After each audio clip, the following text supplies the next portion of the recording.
Mr. Beerus. This won't do any good. You know it. Right? This time, we will no longer be made pawns by the gods.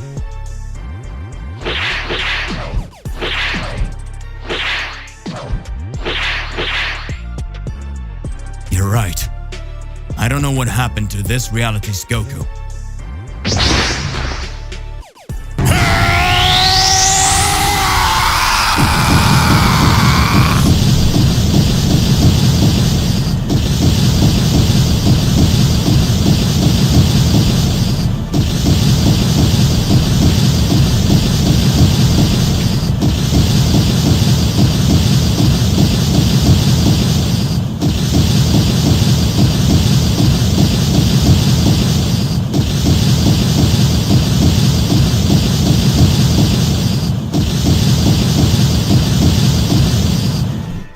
What incredible power is that?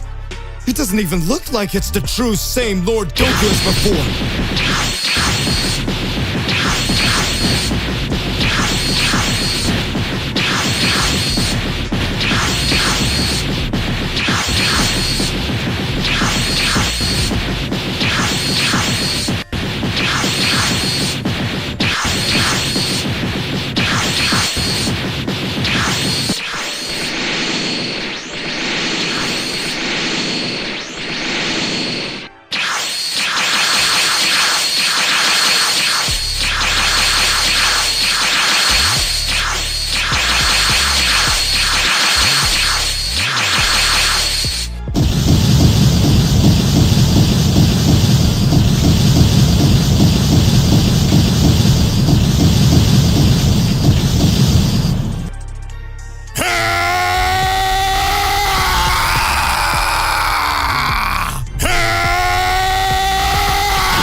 Son Goku, you had no chance. I always knew that. This is impossible. How did you manage to do this? You will know my true power, Beerus.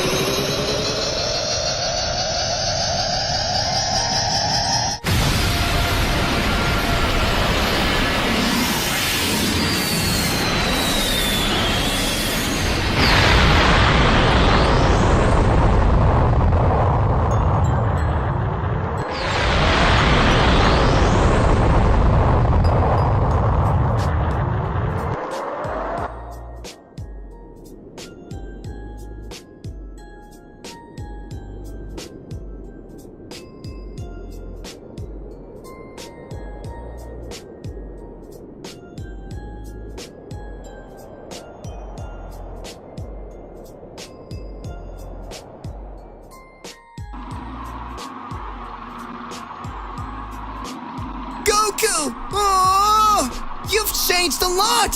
Now your transformation is all blue!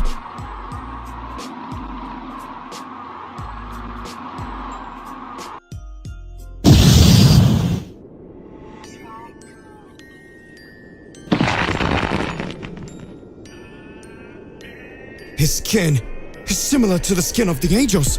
Could it be that he was able to activate his transformation because he finally completely mastered his Ultra Instinct?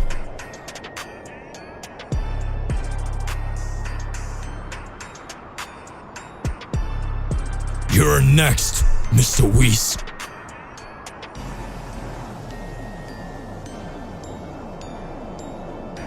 So that's it. That was the power of the Saiyan of prophecy. That Saiyan who defies and denies all God's decisions. Well done, Mr. Goku. I had already forgotten. In fact,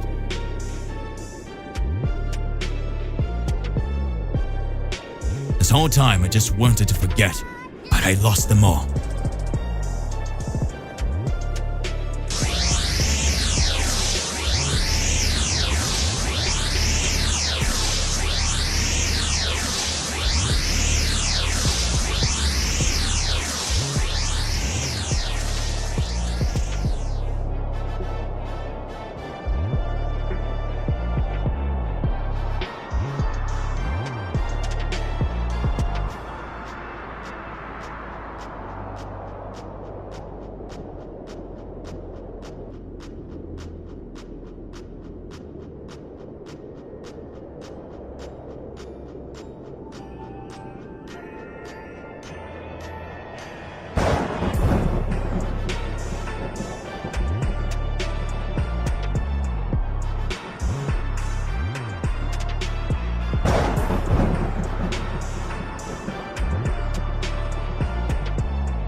3 years have passed since the Tournament of Power. All universes went through moments of peace. Zeno-sama always told Daishikan that he was excited for the moment when a new Tournament of Power would happen. Everything seemed to be happening with extreme tranquility, but this does not always appear to be the true reality. All the gods of destruction felt extremely intrigued by what happened in the Tournament of Power. They were unhappy with Immortal making idiotic decisions, and because of his fault, he managed to convince Zeno-sama, the creator of everything, to create a tournament capable of destroying all universes at the whim of the multiverse. The gods are infuriated knowing the relationship between Goku and Zeno-sama, being fully aware that Goku has the free will to arrive at the King's Palace whenever he wants and free permission to talk to Zeno-sama or even play and ask to whatever he wants whenever he wants. What was even more strange was the fact that Zeno-sama had shown himself totally partial in the tournament, leaving his support for Universe 7 declared. After all these events in battle against Broly, Cell Max, and several other villains that emerged, the gods continued to look at Universe 7's performance and especially Goku's performance. At this moment, all the gods of destruction gather and say to Beerus that the great failure of mortals will always be Son Goku. If everyone analyzes it, everywhere Son Goku goes, a catastrophe ends up happening. Even in the periods while Beerus slept, the Saiyan's arrival on Earth, and after all the events he went through, there's something strange with this Saiyan. It is not normal for a warrior of this class to always be able to emerge victorious from extremely difficult battles, and even the death itself he will conquer. It even seemed that another certain supreme god has been watching him from the beginning, so that he's always saving himself with another kind of ultimate goal. Beerus does not agree 100% with the ideal of all other gods due to whether or not it was not for Goku and his friends. Perhaps Universe 7, like several other universes, could not exist anymore. But in the rule of the gods, if a god turns against all other gods, all gods involved rebel against that god and eliminated. At that moment, it was already clear that all the gods of destruction saw Goku as a target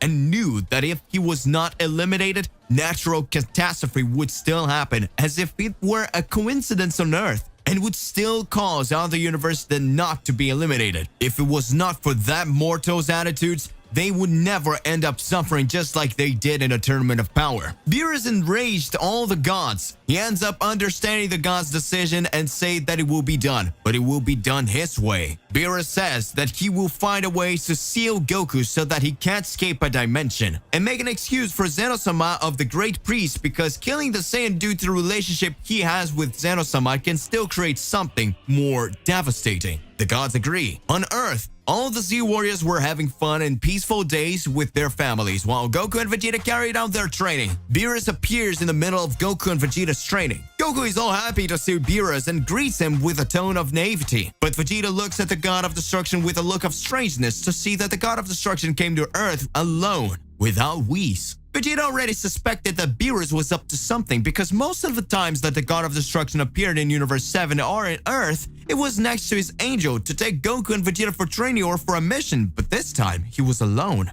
Beerus looks at Goku and speaks. Goku, I need you to come with me in the time chamber.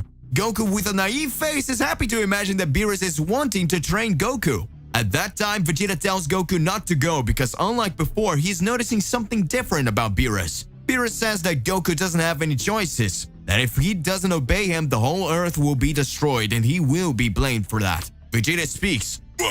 What is happening right now? What's going on through Beerus' head? After the dialogue between the God of Destruction and the Saiyans, Beerus leaves Vegeta in the training place and advances with Goku in the time chamber. At the entrance of the time chamber, Goku realizes that Beerus did not want to enter and questions the reason for the decision of the God of Destruction. Beerus keeps a straight face and tells Goku to just go in. Goku starts to laugh, and then changes his face to a serious one and says that he already knew that sooner or later this would happen. He already thought it was strange when the entire Universe 9 decided to attack him in the Tournament of Power, and he already imagined that from a certain time he would be the target of the gods. Beerus continues to maintain his straight face without saying a word. Goku says that if Beerus is so sure the other gods are right, he should end Goku's existence right now, since he's such a threat, otherwise things could get worse later. Goku keeps looking at Beerus, but Beerus doesn't say a word. So Goku laughs again and says he already understands and ends up entering the time chamber.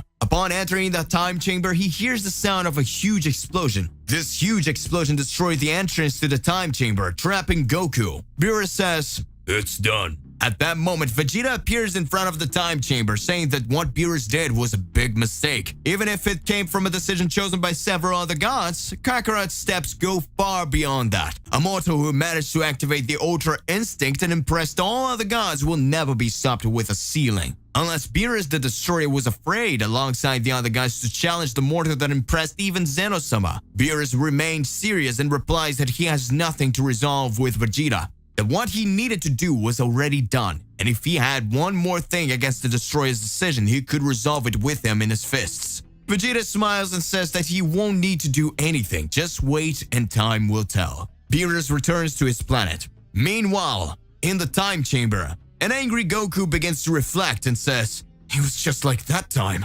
I remember like it was yesterday, while I was fighting Head in the Universe 6 tournament. Mr. Beerus and his brother Champa were fighting each other, saying that one would destroy the other's universe as if they were banal things. So many lives eliminated by the whims of gods. So many catastrophes occurring, and now without any obvious explanation they decide to arrest me as if I were a greater threat to everyone. This has already gone too far." Goku begins to raise his powers more and more in the time chamber and activates his Ultra Instinct. Goku from now on lives with a new goal. "Now everyone will know for better or worse who I am. Everyone will know the real son, Goku. Beerus will regret not killing me. If his idea was to end me, this silly was the worst choice. Now I will get more and more powerful until the moment I can get out of here. Now it's time for revenge."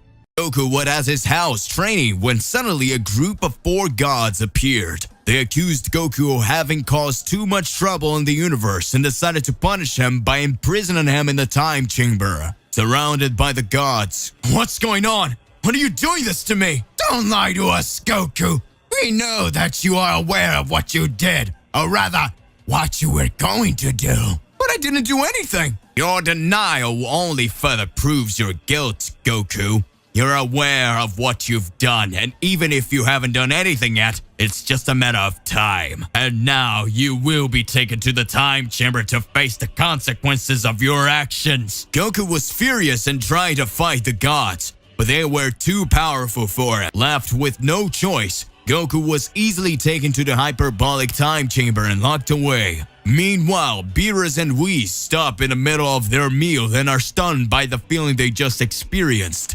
They looked at each other, trying to find an explanation of what just happened. What will it be?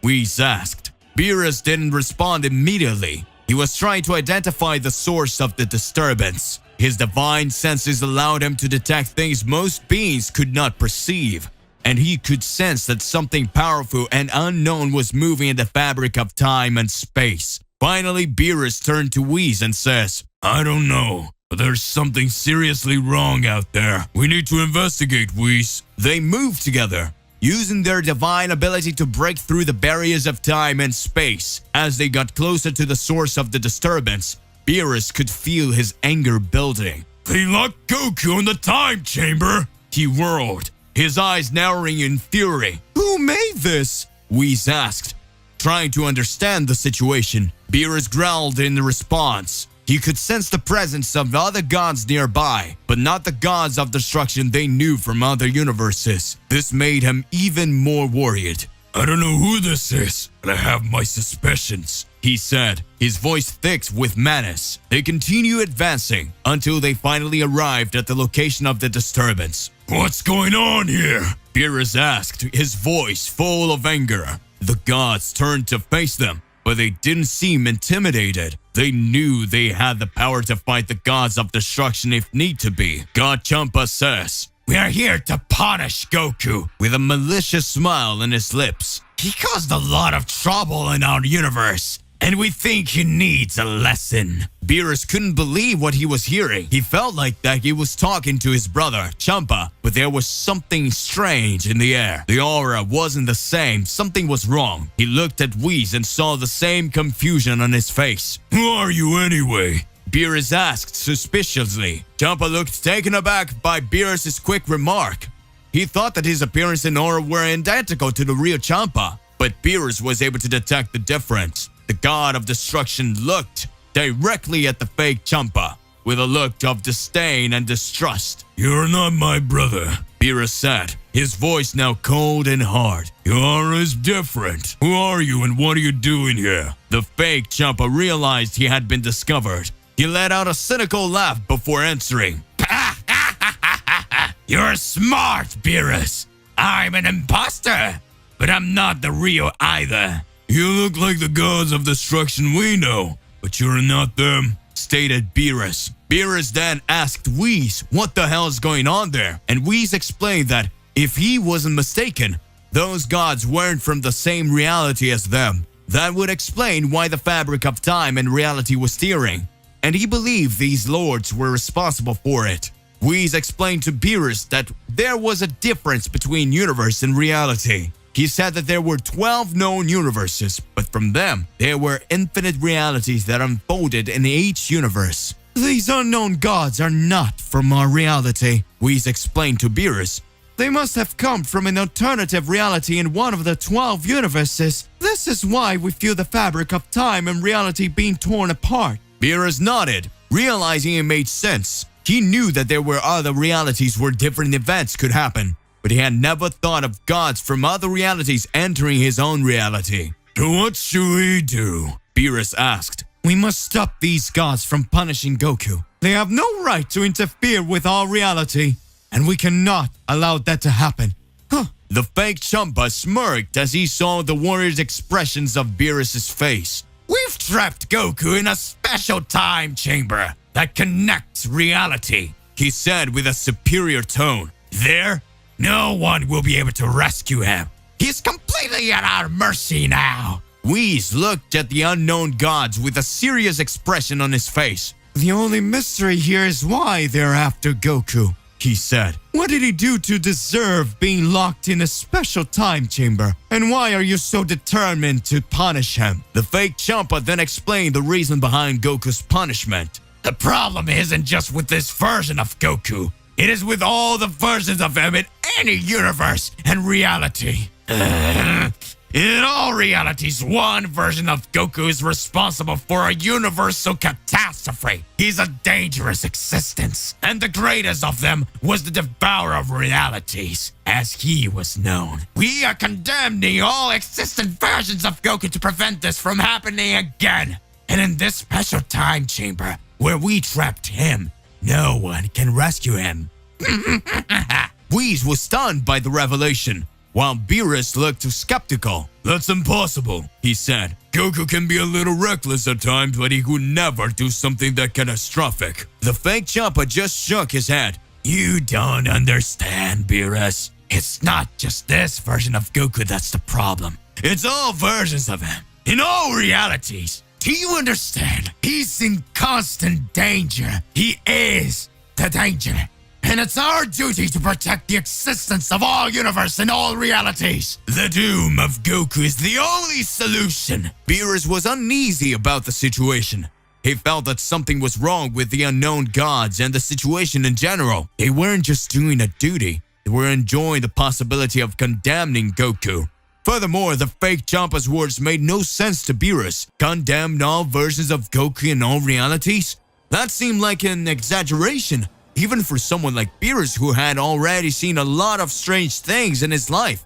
As a god of destruction, of course. He knew there was something that they were keeping from him. He knew that there was something that they were keeping out from him, but he couldn't figure out what it was. The situation was getting more and more tense, and Beerus knew he needed to act fast if he wanted to save Goku. In the time chamber, Goku felt lost and alone. He was used to training in open, sunny places where he could hear the sounds of nature and feel the warmth of the sun. But in the Hall of Time, he was surrounded by darkness and silence. He began training, but soon realized that the time chamber was unlike anything he had ever experienced. The challenges were tougher and the enemies more powerful. Goku was trapped in a time chamber, a place where time passes differently than it does in the real world. He had been imprisoned there because he was considered a threat, since in many different realities a version of Goku caused destruction and chaos in transcendental emotions. However, Goku still didn't know it. Imprisoned Goku did the only thing he could do. He trained intensely, looking for a way to escape this prison. After months of training, Goku felt that he had reached a new level of power. He focused all of his ki and let it flow, pouring out all of his energy. He felt an incredible strength building within him, as if it was capable of destroying anything that stood in its way. Suddenly, the fabric of reality began to distort and tear around him, until it finally gave way completely. Goku was surprised and happy with the enormous power he had gained in such a short time, but his happiness didn't last long. When the fabric of reality breaks down, he finds himself in a completely different space. It was as if he had been transported to another dimension in a completely strange and unfamiliar place. He looked up and saw several time chambers capsules floating in space. When he tried to fly up, he felt that there was no place without a time chamber capsule. He was confused. He had never seen anything like this before, and he had no idea how he could escape this strange place. As he flew, looking for a way out, he felt that the time capsules were everywhere. He began to wonder how this was possible, how there could be so many capsules, and how the time chambers were contained within them. He tried to fly towards one of the capsules to see what was inside, but was stopped by an incredibly strong barrier that flew him backwards. Goku was surprised. He had never encountered such a strong barrier before. Even with all his powers, Goku couldn't destroy it. Every blow he landed was reflected back at him, making him feel the impact. He knew that something important must be inside that capsule, but he couldn't get there. Determined to find out what was sleeping there, Goku focused all his energy on trying to feel it. Goku focused all his energy on trying to feel if there was something inside the time chamber capsule. To his surprise, he felt ki extremely similar to his own. He was confused for a moment, wondering if the barrier could have reflected his own presence back at him. However, before he could think about it further, he caught the presence of another being with a similar ki to his own, hovering nearby. Goku was excited at the possibility of meeting someone. Following the person's presence, Goku wondered if this person would be able to help him or at least answer some of his questions. As he approached the mysterious figure, Goku shouted, "Hey, you! Hey!" The figure was on its back on top of a huge rock that was floating on that place. Upon hearing Goku, the figure turned around and surprised Goku. The mysterious man was the spitting image of Goku himself. The figure then says, "Amazing. Looks like I'm not the only monster around here." "Incredible! You're just like me. You're Saiyan too, right?" asked Goku. Mysterious figure said, "And who are you? How did you get here asking a bunch of questions? Say your name first, you weirdo. And who are you? How did you get here asking a bunch of questions? Say your name first, you weirdo." "But yeah, I'm a Saiyan, and apparently you are one too, right?" Goku was a little confused by the way the mysterious figure spoke, but he was excited to find someone who could help him understand what he was feeling. He then introduced himself. "I'm Goku, from Universe 7. And you?" The mysterious figure looked at Goku with an intense gaze, as if sizing him up. Goku noticed that there was something different about this figure, something he couldn't explain. Then the figure replied, "Your name is Goku. I never met someone with that name. My name is Kakarot." Goku widened his eyes in surprise. "Really? That's my second name too," he said, shaking his head. "Interesting. You must have a great life story," introduced Kakarot, with a smile on his face. Goku couldn't help but smile too, but his expression soon changed to a more heartfelt one as he remembered why he was there. Kakarot, I have something funny to say. I have no idea what's going on. Could you explain to me, what's happening?" asked Goku, sincerely confused by the situation he found himself in. Kakarot looked even more surprised. "Hey, you don't know?" Goku shook his head. "I have no idea. Nobody told me anything. I was trapped in one of those capsules. I don't know how else these capsules are like in the time chamber," explained Goku, looking at Kakarot. Kakarot said, "I see. So you'd know absolutely nothing," he said in a worried manner. "In that case, the first thing you should know is that I am you and you are me from a parallel reality. A reality that is not separate by either time or space. It's a new dimension mirrored by another dimension, mirrored by another dimension, and so on. And that's how we all originated," Kakarot explained, glaring at Goku. Goku was stunned by Kakarot's explanation. It was hard to understand, but he knew he had to trust him since he was the only clue he had as to what's going on. And the second thing? He asked, eager for more information. We are being haunted by several gods in different realities.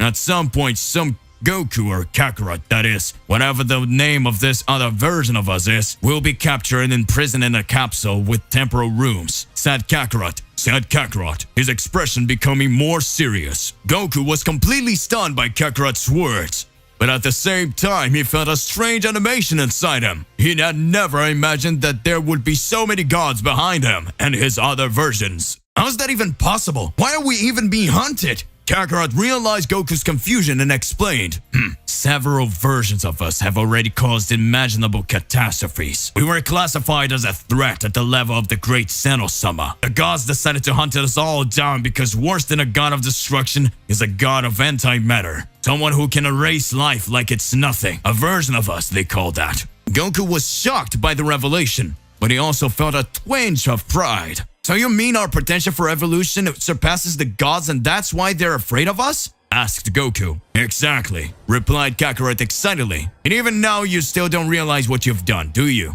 Asked Kakarot. I don't understand anything. What did I do? Kakarot looked at Goku in awe and said, You have great potential, my friend. Anyone who escapes the capsule is no longer the same. I still don't understand. You just escaped from a capsule that imprisoned you in a temporal chamber made to punish angels and even rebellious gods. At that moment, you overcome a pseudo-god of destruction, maybe even clash with an angel, explained Kakarot. Goku looked at Kakarot in surprise. He couldn't believe he had so much power inside him, but then a feeling of dread began to build in his chest. If the gods were hunting them all down, that meant he wasn't safe anywhere. Goku looked at Kakarot in surprise. He asked him how they were going to seek to evolve with the gods all the time behind them. We won't be safe anywhere, pointed Goku. Kakarot hesitated before answering Goku, but he finally said, Yes and no. We're safe, but our other versions are still being hunted. He sighed, thinking of the challenges they still lay ahead. Our problems now are no longer the gods. After all, we've already been captured. But we only managed to get past the first problem. There are still other challenges to return to our reality. Goku looked at Kakarot worried and asked, And in the second problem, are we alone? Kakarot shook his head. No, we're not alone. There are many of us scattered around, all looking for a way to increase our power and escape from here.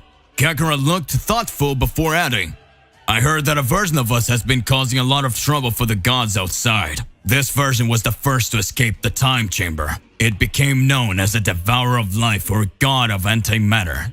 He simply ended all traces of existing life by escaping from prison. Because of this, the gods decided to make a new layer of protective barrier to prevent other possible versions of us from escaping. We will have to do much more than that. We will have to do much more than just escaping the capsule. It will be something new and unprecedented. Goku was impressed by the story. This guy must be amazing. I'd like to fight him one day, he said, his expression determined. Kakarot agreed. He must be, but we have to focus on getting out of here first. Then we can think about challenging the Life Eater. Goku nodded, agreeing with his friend. Of course, we need a plan first. But the idea of fighting someone that strong is exciting. As they were talking, a mysterious figure approached. It was a version of Vegeta they had never seen before. He had a somber air and appeared to be in a state of deep meditation. Kakarot and Goku were surprised to see him, but decided to approach him to try and find out more about his history and his quest to escape that place. They approached carefully, trying not to disturb Vegeta's concentration. Hey, who are you? Asked Goku, trying to get Vegeta's attention. Vegeta opened his eyes slowly, and his expression turned into a mixture of anger and disbelief. I am the great King Vegeta, of course. How did you not realize that before? Kakarot took a step forward, trying to defuse the situation. Sorry, we didn't mean to offend you. We're just trying to escape this place and wanted to know if you had any information that could help us. Vegeta looked hesitant to share anything with them. I don't trust you. I don't know if you're our friends or enemies. Goku was in a state of confusion as he saw a version of Vegeta in front of him. He had thought that that place would only be inhabited by versions of him. But to his surprise, there was also a version of his eternal rival. Kakarot, for his part, was also surprised and stated that he'd never seen any other version of Vegeta in his travels and wanderings in this world they were trapped in. In addition, Kakarot said that he never imagined that Prince Vegeta could be a king in any reality, because in his reality Vegeta always preached peace and was so meek and calm that he was a fiasco as a Saiyan warrior. This statement left Goku even more confused, as in his reality Vegeta was known as a Chaos Wrangler and a powerful Saiyan warrior. Faced with the contradiction between the two realities, Goku questioned Kakarot if he was serious, stating that it was almost unimaginable for him to think of Vegeta as a pacifist. However, the version of Vegeta present in that reality got irritated with their conversation and told them not to compare him with this pathetic version they had of him. Vegeta's presence in another reality, especially as a pacifist, was something difficult for Goku to understand, who had always known Vegeta as a fierce warrior and the constant antagonist in his battles. Kakarot's statement about Vegeta's personality in his reality seemed almost absurd to Goku, who was used to fighting the Saiyan Prince in his own reality. The conversation with the version of Vegeta present in that reality left Goku and Kakarot thoughtful for a few seconds and curious about the different versions of themselves and their friends that could exist in other realities. They began to question themselves about how the choices and decisions they have made in their own realities could have led to different outcomes in other realities. The experience of meeting a different version of a familiar character was a new experience for both Goku and Kakarot. They realized that the multiverse was vaster and more complex than they had previously imagined, and that there were countless possibilities and realities that they had not yet explored. The conversation with the version of Vegeta present there had made them more humble and curious about other realities that they still didn't know, and it opened their minds to a new understanding that would make all the difference in their near future. During Goku, Kakarot, and Vegeta's conversation, dark and lifeless beings approached them, ready for direct combat. They physically resembled Goku, wearing black masks and black clothes. They looked empty, without any life. Three warriors realized that there was something strange about these beings and prepared for battle.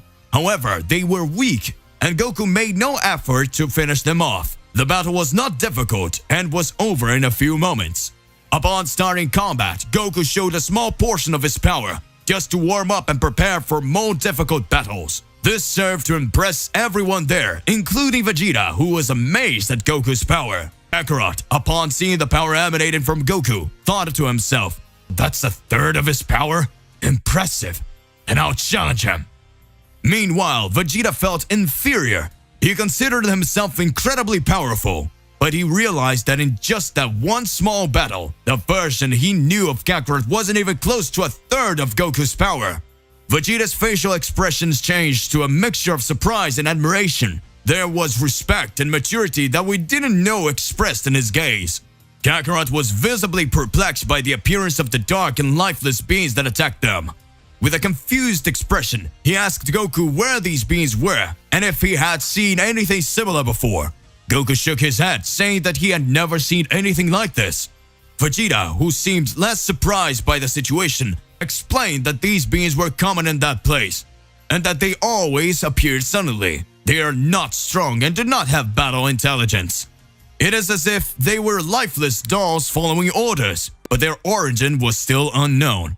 Meanwhile, the beings' bodies began to dissipate, turning into dust. Unfortunately, this prevented any kind of more detailed investigation into the origin of these mysterious beings.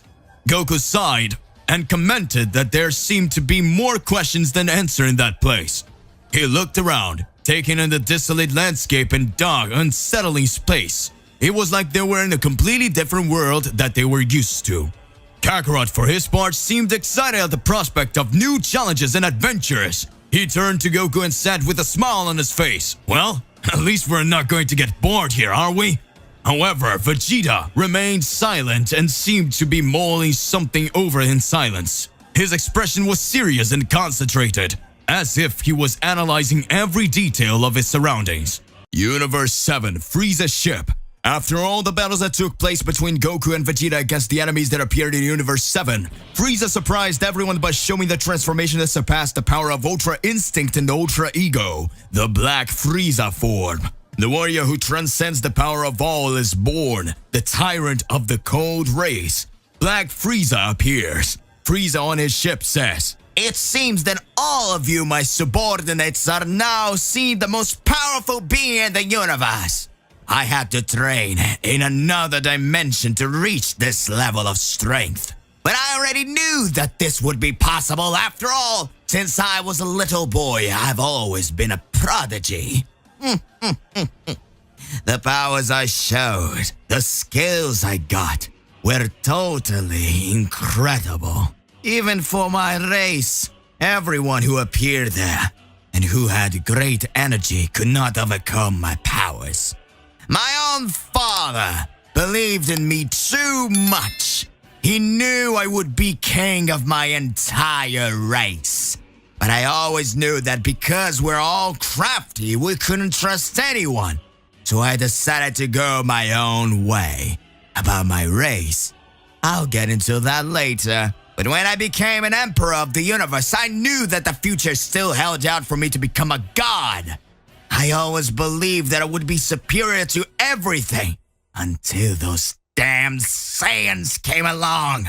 When they appeared, they left me very furious and very angry. That rumor of the legendary Super Saiyan who could wipe out anything or anyone, and that they were the most powerful race in the universe, made me sick. That would be a shame, because I, as Emperor of the Universe, would have to be the most powerful thing. Beerus, the god of destruction, trusted me. He said that the more planets I destroyed, the more I freed him from having to do his job.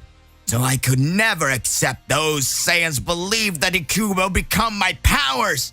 Until the day that damn Bardock, before being eliminated, spoke about Goku. Time went by and the battle happened that Goku turned into a Super Saiyan. The only reason he beat me in that fight was that I was born with these powers, so I never thought I should train. But the world ends up changing. Soon after I was brought back to life, but I still reached my golden form. I should have trained more. Turns out, those Saiyans have been training for years. I seem to have already decided that my race will indeed be the rival. But now, after having trained her in the empty dimension, it seems that my powers have become gigantically greater. I feel like no one could ever defeat me. Looks like it's time for me to start acting. It's time to put my plan into action. At that moment, Frieza's subordinate looks on and says, "Great Majesty Frieza, does that mean then that the relocation plan will start now? I confess that I'm very anxious for you to make all your dreams come true. I knew you could do amazing things. We always waited for you here. I'm sure now begins his reign over the entire universe. We will make your Majesty actually become the Emperor, or maybe even a god. Let's get Xenosuma's powers. Our Great Majesty is incredible. We've been waiting for a long time for this moment." Frieza closes his face a little and says, "Shut up.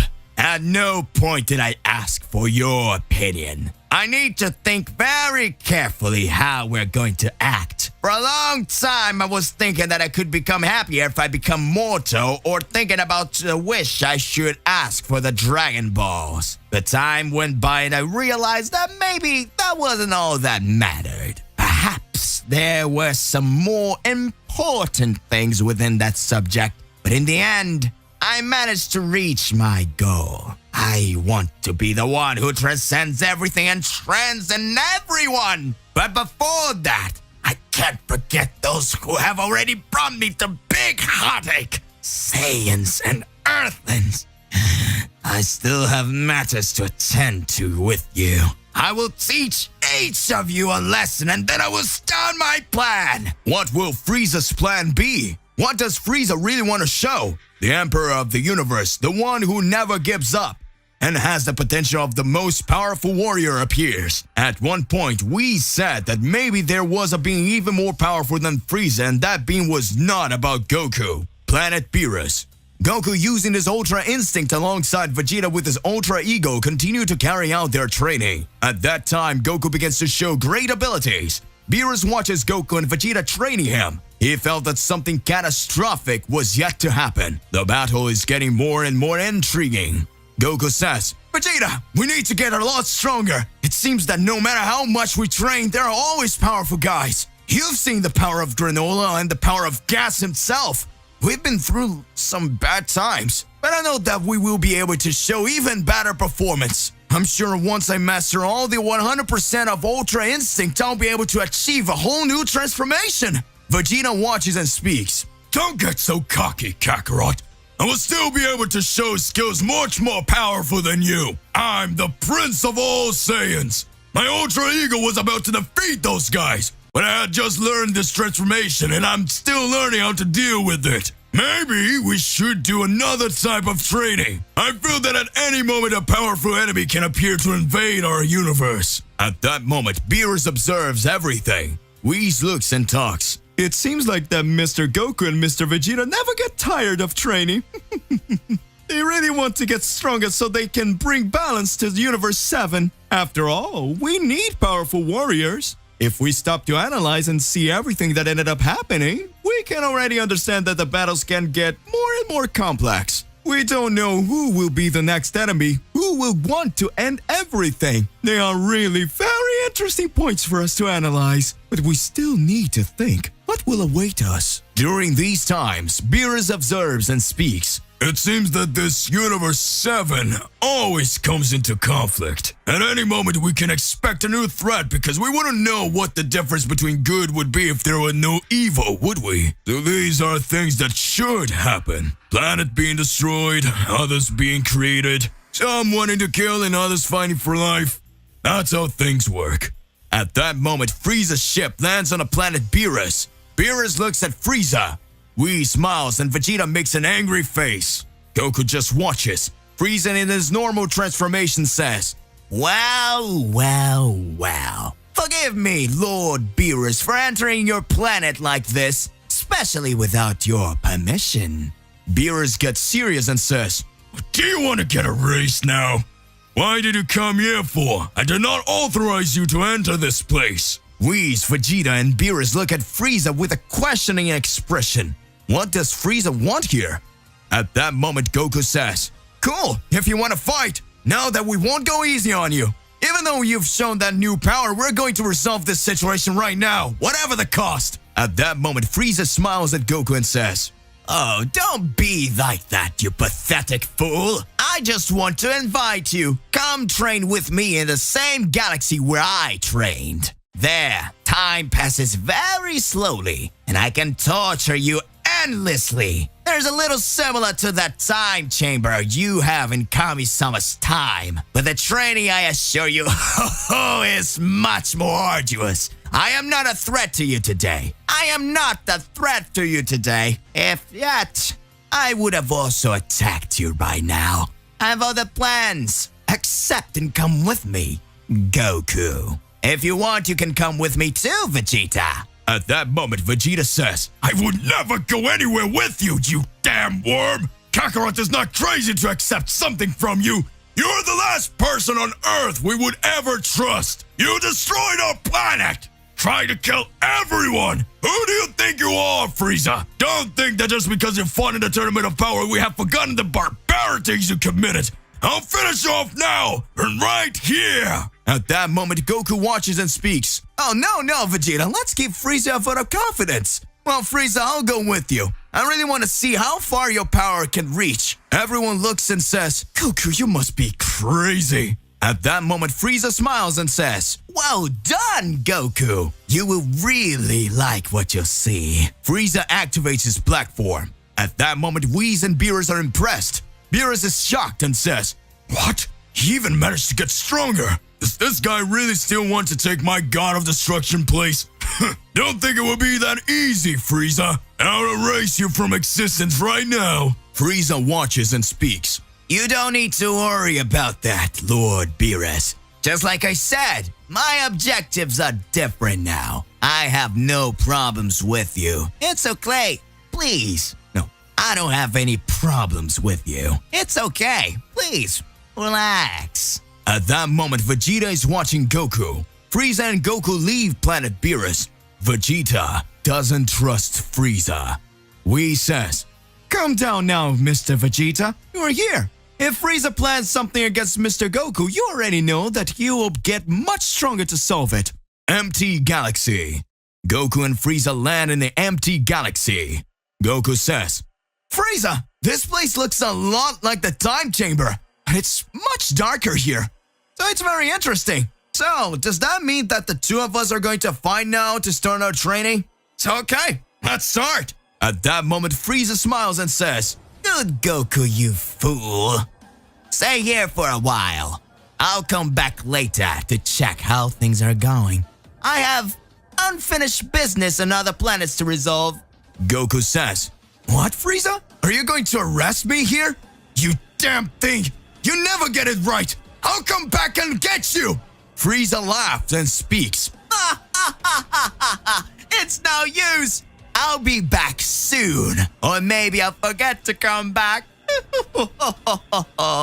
See you later or never, Son Goku. Black Frieza traps Goku in the empty dimension. No one expected this one, or in fact, everyone already expected it. Goku was tricked once again by Frieza. Goku in the empty dimension says, I can't believe Frieza left me here. This place is totally different from the time chamber. In the time chamber, I would be able to create a barrier or a portal and I would be able to get out of it. But this dimension is totally different. I don't even know what galaxy this is. I can't feel any energy or any other being. Damn it, Frieza! I promised if I get out of here, I'll finish you off once and for all! I'll never accept what's happening again! At that moment, Goku is trying to understand what he will do in the face of everything that had happened. Once again, Goku was tricked by Frieza. Universe 7, Frieza's ship. Frieza talks to his subordinates. It seems that these Saiyans, especially Goku, what he has the strength he has in stupidity. No matter how many times I say it, his naivety is too great. But he was very lucky that at this moment I don't want to end him. I have some plans that will go far beyond all that. First, I needed Goku, now also Shenron. But I don't want to take his body after all my power is increasing more and more. But there's one thing I still need to do. At that moment, everyone wonders what Frieza's true goal is. What does Frieza really want to do? Goku is days inside the empty dimension. Goku starts to get hungry. Days and days go by. Goku decides to start his training. Even his beard starts to grow. Goku is in a critical situation. At that moment when Goku was all blown up, Frieza appears again in the empty dimension and says, Oh my, you're in a deplorable state, Goku. I should have guessed that the Saiyans don't seem to think. They are just mindless animals, monkeys that think only of fighting. They don't use any intelligence. This is totally surreal. At that time, Goku watches and says, Frieza, you scoundrel, I'm going to finish you off now! Frieza, you scoundrel! I'll finish you off now! Goku activates his Ultra Instinct, but in a short instant, Frieza activates his black form and hits him with a punch. Goku with his Ultra Instinct can't fight Frieza. Frieza's powers are much greater. At that moment, Frieza smiles and says, Calm down. At least now I have no intention of killing you. I just invited you here to train. Don't you want to get stronger? I said maybe I'd come back, and I came back. I'm here. So let me introduce you to a little bit of the empty dimension. Just know that you are not the only being existing in this dimension. Goku questions and says, What are you talking about, Frieza? What do you mean by that? I am not the only one here in this dimension? Doesn't make any sense. At that moment, Frieza says, Right after the Tournament of Power ended, there were some mortals, mainly from Universe 11, who made me go through a lot of embarrassing situations. My anger towards those mortals managed to be even greater than all the anger I had towards the Saiyans. After all, the Saiyans never heard my fighting spirit. But by the way, those warriors from Universe 11 completely disrespected me. These beings thought they were far superior to me, the Emperor of the Universe. I'm going to solve a situation with them. But first, all I need to know is if I'm in the level of a god of destruction. I will have to visit Beerus again. I'll ask for a little battle and let him test my powers. Many things will happen, just know that, Son Goku. I have many plans to be carried out. A tyrant's revenge can never be simple revenge. I still need to accomplish many interesting things. Do you understand, monkey? Goku watches and speaks. What are you wanting to do, Frieza? What is your real goal? Why do you want me to train here? I cannot understand you. Frieza laughs and says, You see, Goku, if you don't know, before I met him, he had never been defeated by anyone. I believed that I was the most powerful being in the universe. I had never had some kind of training. I always showed great skills and latent power until the moment you Saiyans came along. I always knew they would cause me big trouble. You, right after fighting the beings of my army, you came to me. The moment you fought with me, things were more complicated. At first, I had a lot more power than you. Until a moment I didn't understand how you managed to transform into a Super Saiyan. Soon after I had to fight against Vegeta's son that I eliminated, and everything that happened ended up showing a much better performance. I really couldn't wait to get powerful. My thirst for revenge made me do things without thinking. But that was it. That's what you showed me without realizing it. At first, I couldn't understand it well. But now, I see it more clearly. What I really want was to get stronger. There was a need for you to show a different performance. All the times I saw you getting stronger, I couldn't see that my body still managed to raise my energy even more. In this way, I achieved my Black Frieza form by humbling all the powers of higher instinct and ultra ego. Have you ever wondered at what moment will you become stronger than Beerus? Isn't it strange to imagine that there are beings in the world superior to you? I don't know if you've noticed this, but all this revolution will start now. Well, Goku. I hope you know that within this empty dimension there are many powerful beings. I don't know her completely myself, so your task will be to find out what lies in the depths of the unknown dimension. I got to fight some beings here before. In several moments I thought I was going to die until the moment my strength was the least. At that time, I discovered that I would really get stronger. When I thought I had beaten them, they came back. There are rumors that there are beings superior to the gods of destruction here. And if any of them escaped, the entire universe would be destroyed. So I hope you know how to deal with that as time goes and things will get even more complicated for you. Goku is shocked and speaks.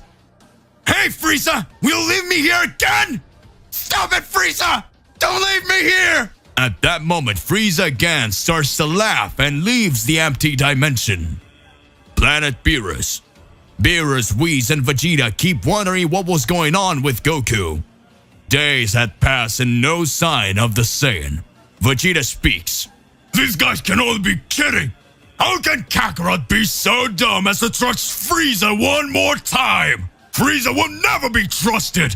I can't imagine how this guy's so naive! Vegeta activates his Ultra Ego and says, I will be able to show the greatest performance against all beings that appear!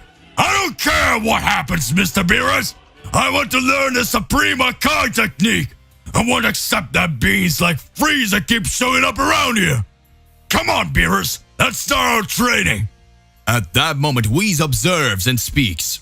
Look, before we start our training, Mr. Vegeta, we'll have to deal with someone who's been watching us around here. At that moment, Frieza in his black form appears. Vegeta speaks.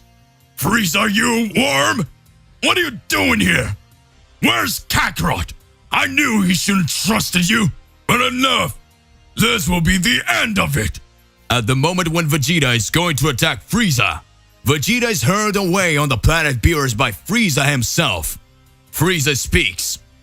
Vegeta, don't be so inconvenient. I didn't come here to fight you. I came here just to make a wish for you. Mr. Beerus, grant me a fight just so I can test my powers. At that moment, Whis laughs and Beerus gets angry and says, "Who do you think you are, you mediocre tyrant? Who do you think you're talking to? You will never be able to defeat me. What you did to Goku doesn't matter.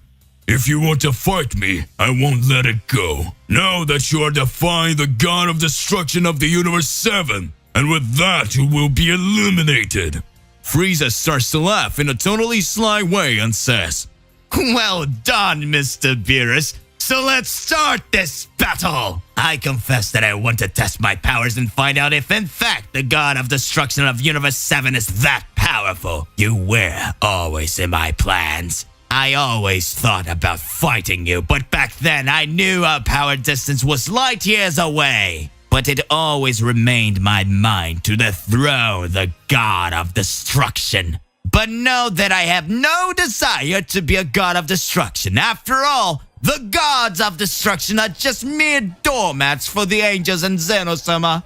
I want to get to the top. After all, I am the true emperor." At that moment, the planet Beerus begins to shake. Frieza is surprised by everything that has been shown. Vegeta is watching next to Whis. Enraged, Beerus says, "Now you managed to piss me off, Frieza! You will regret word for what you said! You will come to know the power of Beerus, the destroyer of Universe 7, and understand why Zeno-sama and the Great Priest entrusted me with this job!" Black Frieza continues to create several tricks to carry out his plan, which until now is a mystery. Black Frieza said that he wants to reign over everything and everyone. It seemed that now he feels that there are no more threats that can defeat him. What did this 10-year training in the Void Dimension do to Frieza? Frieza trapped Goku in the empty dimension and at the same time went to the planet Beerus in Universe 7 to ask him to test his powers. Seems like things are literally getting too complicated. Frieza on the planet Beerus. Beerus was already enraged at the words Frieza said. He said that Beerus was just a doormat for the angels and Zeno-sama. Beerus gets angry and says, "Frieza, get ready! I swear I won't forgive you! I've always trusted you to destroy planets for me. Never in several years have I seen you so cocky. Do you think that because you did some 10 years of training and achieved a new transformation, you can defeat me now? I, the god of destruction of Universe 7. I hope you know that I have been around for millennia of years, and my training was the hardest of all. Now receive my Hakai!" Frieza receives Hakai power from Beerus. Whis and Vegeta are watching what was happening at that time. Frieza starts screaming in pain.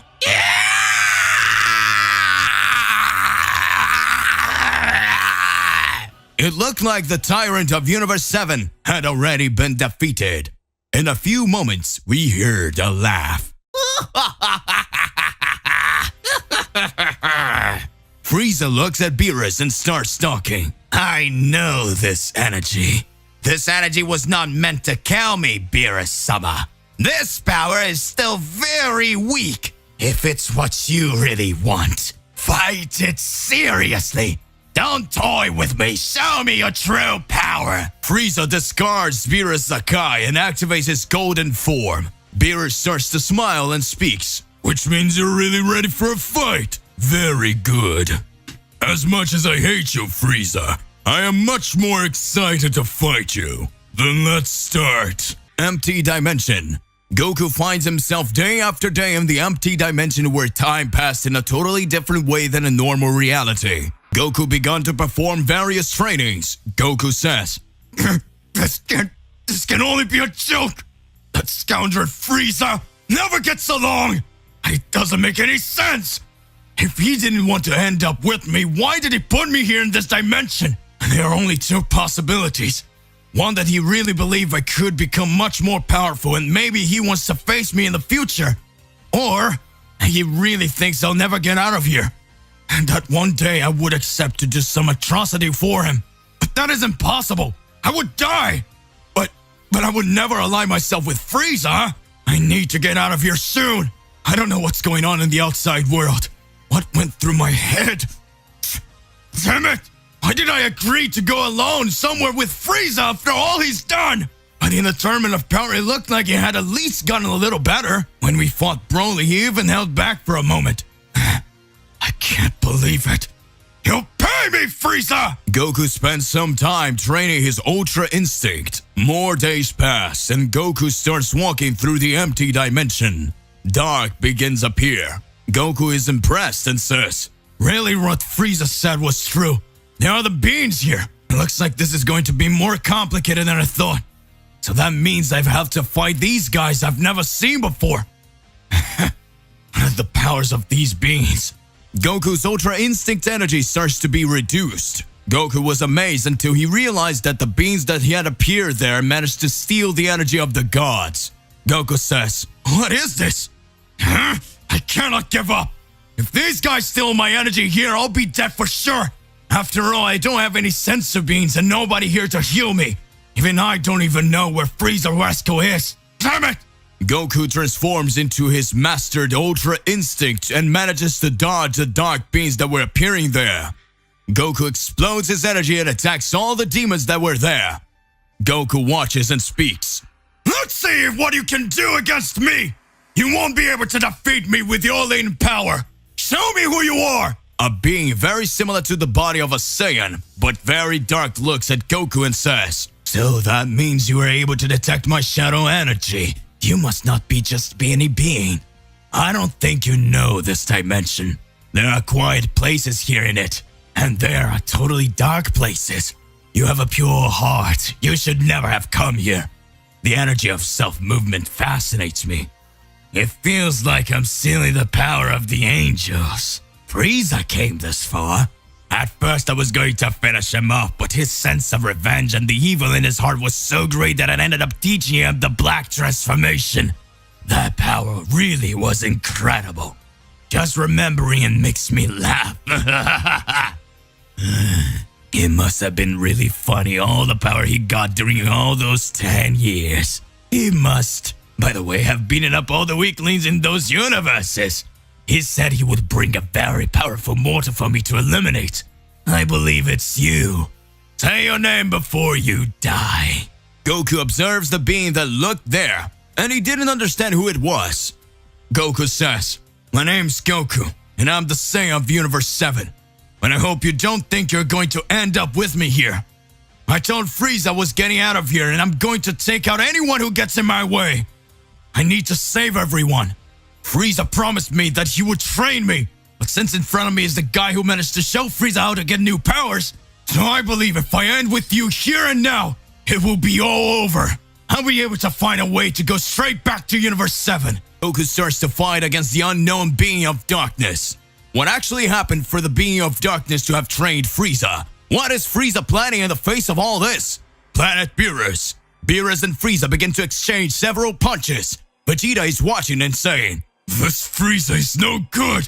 I will finish this guy myself. He caught me off guard in that moment." Whis then says, "This seems to be a bit odd. After all, I was the one who revived Frieza when the Tournament of Power ended. So does that mean he really still wanted to rebel against everyone? But I don't see a thirst of revenge in him fighting Mr. Beerus. It seems he wants to test his true powers. And why did he put Lord Goku right in that dimension? I learned that a while ago, that there was a dimension where several renegade dark beings possessed extremely high powers. Powers that were still superior to those of God of Destruction, and some even reached the energy of angels. Does Frieza really want to test his strength to see if he can outrun Mr. Beerus to try and fight some of these deities directly? This seems like it makes a lot more sense to me. It could mean that Frieza just really wanted to test his energy. Beerus injects some of the Hakai energy into his body and starts throwing several punches at Frieza. Frieza is thrown away. Frieza starts to laugh and says, "It seems that his powers are indeed incredible. I can't imagine a being that can defeat him. You really always end up showing totally different abilities and powers so far greater than I could have imagined. So that's how it is. I need to do my best." Frieza activates his black form. The moment Frieza activates his black form, the battle begins to take a new turn. Frieza goes on the offensive and lands several hits very easily on Beerus the Destroyer. The more hits Beerus received, the happier he is in battle. Everything looked weird. Vegeta, from the moment he begins to observe the blows being launched on Beerus, Vegeta already understood what happened. Whis watches and speaks. So does that mean you already noticed too, Mr. Vegeta? Mr. Beerus just letting Frieza hit him to make his ultra ego more powerful. The moment Frieza hits Beerus in multiple ways, Frieza says, "Looks like you're weak, Beerus-sama. You haven't trained for a moment. Now you will be surpassed by the current generation of warriors. Goodbye, Lord Beerus." Frieza lands his final blow on Beerus. Beerus starts laughing and flinches Frieza away.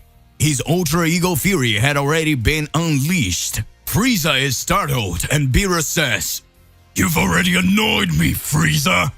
I don't know what you did to Goku, but then we'll find him. And now, this will be our end! Receive my energy of destruction, Hakai!" Frieza, startled out of nowhere, starts to smile. Frieza says, "Good. It looks like it didn't work. Time to carry out my plan B." When Beerus looked like he was going to defeat Frieza, Beerus kneels down with a great pain in his stomach. Beerus says, "What is this? It's not possible! I didn't understand what is happening! This is not possible! What did you do to me, Frieza?" Whis and Vegeta are startled. Frieza starts to laugh and says, "Good. The only thing I accomplished here was simply use my army to invade the Heavenly Temple where the Kaioshins of Universe 7 are. I heard in a tournament of power that if the Kaioshin was killed, the God of Destruction would be too. But do not worry. I didn't order the Kaioshins to be killed. I didn't order my army to kill him yet. We just left him in a crucial state. Isn't that right, Mr. Lord Beerus? If you decide to attack me now, you will simply die, because there are already orders for my army to eliminate the Kaioshins in case something happens to me here." He observes and speaks. Oh, this is getting a little dirty. But at the same time, it's really good. So that means Frieza planned it all. Frieza observes and speaks. "I have no intentions of killing him or doing anything here, Beerus-sama. But I needed to test my powers. Know that I didn't use all my strength, but I really confess that still the powers of the gods of destruction are incredible. Glad there is a small flaw. Mr. Whis, I'm going to ask you to take me to Universe 11 right now. I have business there. Soon after I will return to Universe 7, so don't worry. I won't cause such a mess." Whis observes and speaks. Looks like I don't have much of a choice, do I? I'll have to send the dimensional cube to Frieza to go to Universe 11. Otherwise, he'll kill you, Mr. Beerus. Beerus watches and speaks. How embarrassing! I can't believe this is happening! Moments pass. Did Frieza manage to carry out part of his plan? At that time, Frieza is teleported to Universe 11 by Whis. Frieza comes to Universe 11 and says, "Looks like that god of destruction, Jiren and Toppo, are here. Good. Everyone who humiliated me in the tournament of power in this universe. I think it's time to deal with them." Goku, Vegeta, and Whis are looking at each other and the atmosphere is tense. An energy of misunderstanding hangs in the air, and Goku is furious. Goku says, "We're not toys to be sent around. We're taking risk whenever the gods will so. I made up my mind. I will overcome them all, and in this way I will be free. I will free all mortals." Vegeta is impressed with Goku's attitude and can't believe what he just heard, but enters in the middle of discussion and says, "Well, I don't really identify with Kakarot at all, but this time he's right. Whenever something happens to the gods, mortals pay the price. This cannot happen anymore." Goku then continues to say, "Mr. Whis, I will leave now, and when you meet Mr. Beerus, say so, that soon I will face him, and it will be for the last time." Goku looks at Vegeta and says, "Let's go, Vegeta." Vegeta responds, "Don't give me orders, you insect. Vegeta touches Goku's shoulder, who concentrates and teleports back to Earth. Arriving there, Goku sees Gohan and the others, and everyone runs to hug Goku and Vegeta. But Vegeta doesn't want to hear about hugs and turns around, crossing his arms, and simply says, Alright, just don't come pissing me off. At this point, Gohan starts to tell about all the adventures they had while they were away, and Goku can hardly believe it all. Vegeta is surprised to hear the stories and says, I can't believe Bulma turned into a Super Saiyan. It's dangerous, Bulma. Bulma approaches Vegeta and says, Don't talk to your wife like that. You who disappeared and now you come with that poker face wanting to teach a moral lesson. Can you explain where you've been all this time? Vegeta then explained everything that had happened while Gohan and the others watched and listened, along with Goku. And then Bulma starts talking. So it means you were prized. And you still have the nerve to fight me? You're a delinquent, Vegeta. I don't believe in such a thing. Don't come closer to me. No, don't come closer. No. Vegeta, after being scolded by his wife, is completely embarrassed and tries to explain himself. Bulma, no, it's not my fault. It was Kakarot's fault, this imbecile. And this discussion goes on for quite some time, until tempers begins to calm down again. And then after explaining, Goku is extremely upset with the position of the gods and says, Guys, we can no longer accept what the gods do. And I decided that I would travel the universes and recruit the warriors who want to face the gods with me. Ever since I got the powers of a god killer, I have doubts whether or not to face the gods. But now I've decided there's no other alternative. Gohan approaches and says, But Dad, if you start fighting the gods, it could cause a war that would end all the universes. And Goku responds, I know, my son, but there's no other way. If we don't fight, at some point all universes will suffer. There's only one choice we have. And now I have powers to stop the gods. Gohan tries to say, But Dad, we should think of another one. Goku stops him and says, Don't worry, none of you need a fight. This is a journey I will walk alone. Everyone is extremely worried, and Vegeta says, Kakarot, what if no one wants to join you? Goku then responds, As I said, Vegeta, this is a path that I will walk alone if necessary. We can no longer lower our heads and simply obey. The only thing I ask is that you protect the Earth in the meantime. Vegeta then responds, This time I won't go with you, otherwise Bulma will get even more mad. But I hope you make it. Goku then confidently says, I'll find a way. Gohan, still dissatisfied, says, Dad, I think you should think better about this. Goku slaps Gohan on the shoulder and says, You don't have to worry if something happens to me. I still have you and Goten to take care of your mother, right? At this point, Gohan lowers his head and says, It's okay, Dad. Good luck in your journey. Goku then uses his teleportation and disappears. As Beerus has not returned yet, Goku's first target would be the nearest universe. After all, there were also a destroyer god Champa, Beerus' brother. Goku had learned to use his god killer power to travel between universes without difficulty, so he could transition between one and other universe, and in this way, Goku decides to go to Universe 6. Meanwhile, in Champa's palace, we see Vados watching as Champa eats hundreds of bowls of food that he had gone to planet Earth from his universe to fetch. And Vados tries to warn him by saying, Mr. Champa, if you keep eating like this, you end up exploding. Champa then says, Shut up, woman! He soon brings another bowl. Vados obeys and sees that there is no point of warning him, and so he goes on for a while. Meanwhile, we can observe a small planet where Goku had just arrived. He wanted to meet someone he knew, but he could feel the presence, but he could not locate it. In the distance, we see Hit watching, and then Hit says, Why do I feel Goku's ki? What are you doing here, Goku? Do you want to fight me again? How interesting. I think I'll ask in person. Goku walks across that plain until he hears a familiar voice. Hey, Son Goku. How long has it been? Goku looks to the side and answers. At last I found you. Hit then comes over and asks, What are you doing here? Came here to fight me again? Another round that you would like to lose?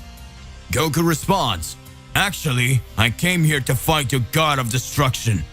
Hit then says, Oh, I understand. So you finally decided to become a god hunter, have you? Oh, I see. So you decided to become a bounty hunter like me, have you? Goku responds, "That's not it. Just tell me how to find him, and stay out of my way." That didn't even look like the Goku we know anymore. The coldness and anger in his gaze made him dangerous and unpredictable. Hit responds, "You changed, Goku. But as it is, I think I owe you one. I'll tell you how to find him. Just travel to the center of the universe. When you're there, concentrate and try to feel the energy of destruction. If you find it, you'll know you found Champa." Goku responds, "Thanks. I'll be right then." Later, Goku says goodbye to Hit, and they go towards their destination. Goku arrives at the center of the universe, and there he begins to meditate, to concentrate until he feels the energy of destruction and then go towards it. Arriving there, he finds Vados, and when he sees Goku, Vados asks, "What are you doing here, Goku?" Goku responds, "I came to defeat Champa." Vados says, "He is sleeping. I can help with anything." Goku responds, "Wake him up." And then seeing how serious Goku is, Vados decides to do as he asks. Champa wakes up furious and runs towards Goku to find out what was going on, and when he gets there, Goku starts to say, "You arrogant gods! You don't understand how to value the power they have, and that's why I'm here, to correct your transgressions like gods." Champa is furious and wants to go after Goku. Vados then says, "Mr. Champa, you better watch out. There's something different with his eyes." Goku then says, "Vados, take us to a place where we can fight." Vados then hits her staff on the ground and teleports the two to the empty world. And so the two are face to face. Champa asks, "What do you want?" Goku responds with a smile on his face, "I want to defeat you, just that." Champa laughs. "Defeat me?" Goku answers, "And now it all starts. I'll end you." Goku heads towards him, and Champa goes towards Goku, and an intense glow of a flash takes over the air. A confrontation between Champa and Goku. Goku is furious with the gods, and when he sees Champa going towards him, he activates his God Killer transformation. At this moment, Champa watches and sees the strange form that Goku obtained, and then Champa screams, "Hey Goku! Where did you get that form from? You couldn't do this before!" Goku then responds, "This transformation is something I got specially to face the gods." Champa then laughs. "Dude, you still haven't figured it out, have you?" Goku is confused and responds, "What do you mean I didn't notice?" Champa then says, "This way you are is something different from what you think. The more you use it, the more it takes away your lifespan. You are sacrificing yourself absolutely for nothing." Goku looks down at his hand and takes a deep breath, and in thoughts he says, "I don't know if it's true, but even if it is, it's too late. I will use it anyway, even if in the end I ended up dying." Goku then looks at Champa and says, "That doesn't matter. What really matters is that I can finish you off." Champa then responds, "Boy, you can try." At this moment, Champa disappears and appears behind Goku. He has his Hakai ready to exterminate Goku, who strikes his hand, causing the attack to dissipate. Champa spins around and lands a punch on Goku's face, who goes backwards. And with his tense aura, he strikes the air and goes towards Champa. Vados, who was watching everything, is impressed with how powerful Goku is. After all, now he's able to fight on equal footing against the god of destruction. Goku exchanges blows with Champa, and everything that exists around them is destroyed in an instant. Champa starts to get out of breath, but he doesn't find gaps in Goku's defense, and after thinking it would be a simple fight, he's starting to regret it. Champa then says, "I have no choice but to use my secret weapon." At this point, Champa raises his hand and starts gathering energy for an attack. Goku, who had been sent away with an attack, recovers quickly and says, "I'm not going to give you a chance to do whatever you're thinking." Vados then seeing this massive energy that Champa gathers screams, Mr. Champa, don't do that! This amount of energy will destroy this entire solar system! Goku quickly flies towards them, but the energy takes on unimaginable proportions, and not only is the solar system in danger, but the entire universe, which at that moment begins to shudder and countless planets begin to disintegrate. Goku then looks around and feels the energy of the entire universe. At this moment, Goku says, Alright, you can come with everything! Champa throws the energy sphere that was similar to a Hakai, but it was absurdly giant. All the planets that are around him starts to disappear. Stars are thrown away from that absurd force. It's going with everything on top of Goku, who stretches his arm then to block that attack with his hands. Goku concentrates, and when that powerful energy approaches and is about to touch him, it disappears, causing Goku to understand absolutely nothing. At this point, Goku is confused and says, Huh? But what was that? Where did the attack go? And then Goku realizes Champa is behind him, saying, So you let your guard down, as planned. I want to see you escape from this. Hakai! Champa fires a Hakai at close range, hitting Goku. Not because he received all the energy of destruction directly into his body, but Goku resists and manages to contain it by making it pass through his body and focus on the palm of his hand. At this point, Goku sighs and says, Whew, that was very clever, and it's a pity it didn't work. But then throws that Hakai towards Champa, who is hit, but the attack has no effect. However, it was not all. Goku teleports and appears in front of the God of Destruction, and with an extremely powerful concentrated ki in his hand, he unleashes an attack by piercing Champa's chest that begins to agonize and says, You will never be able to kill a god! Goku then looks at him with a serious and somber look and says, Yes, I can, because I am a god killer! Goku, with his hand inside Champa's chest, used it as an attack he got with his transformation, something similar to the Hakai, but effective against the gods. And when shooting inside Champa's body, it disintegrates from the middle inside out. At this very moment, Goku's transformation ends and he begins to fall. Vados, who is right next to him, quickly grabs him and takes him to safety and starts standing to his wounds. A while passes until Goku wakes up. He's scared and can't understand where he is or how he got there until Vados appear next to him and he says, What do you want here? Do you want to get revenge for me breaking up the Champa? She answers, That's not it. I treated your wounds and stayed here with you while you healed. Goku asks, How long have I been unconscious? And she responds, Well, let's see. In human time, you were here for about 2 weeks. Goku is amazed at what he heard and said, I need to get out of here. I need to go after another god. Vados then says, That won't be so easy. You killed a deity, and soon you will have to explain yourself to the great Zeno. Goku then says, I don't owe anyone an explanation. The gods, the angels, you always think you can manipulate everything however you want, but now it won't be like that anymore.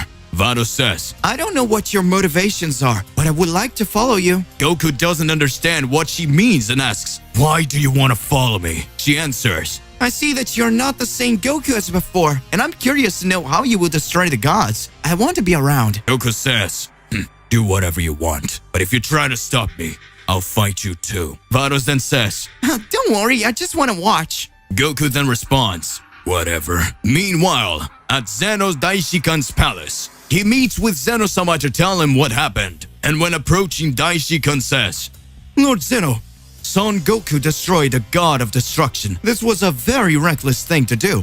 What will you do about it?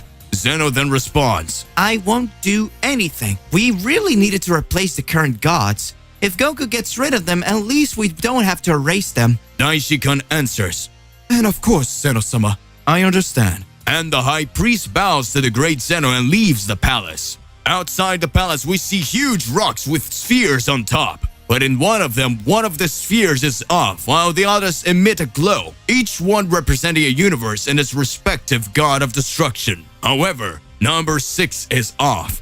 That is, Universe 6 was collapsing after all. With one of its gods exterminated, the balance has been compromised. Meanwhile, we observe Goku being accompanied by Vados that decided to follow on his journey. Goku is currently roaming the cosmos to find a way to go in search of a new target, to go on a search of a new god so that he can face him. And so, his journey continues. Goku's thoughtful, but even full of doubts, there are no more ways to go back on his decision.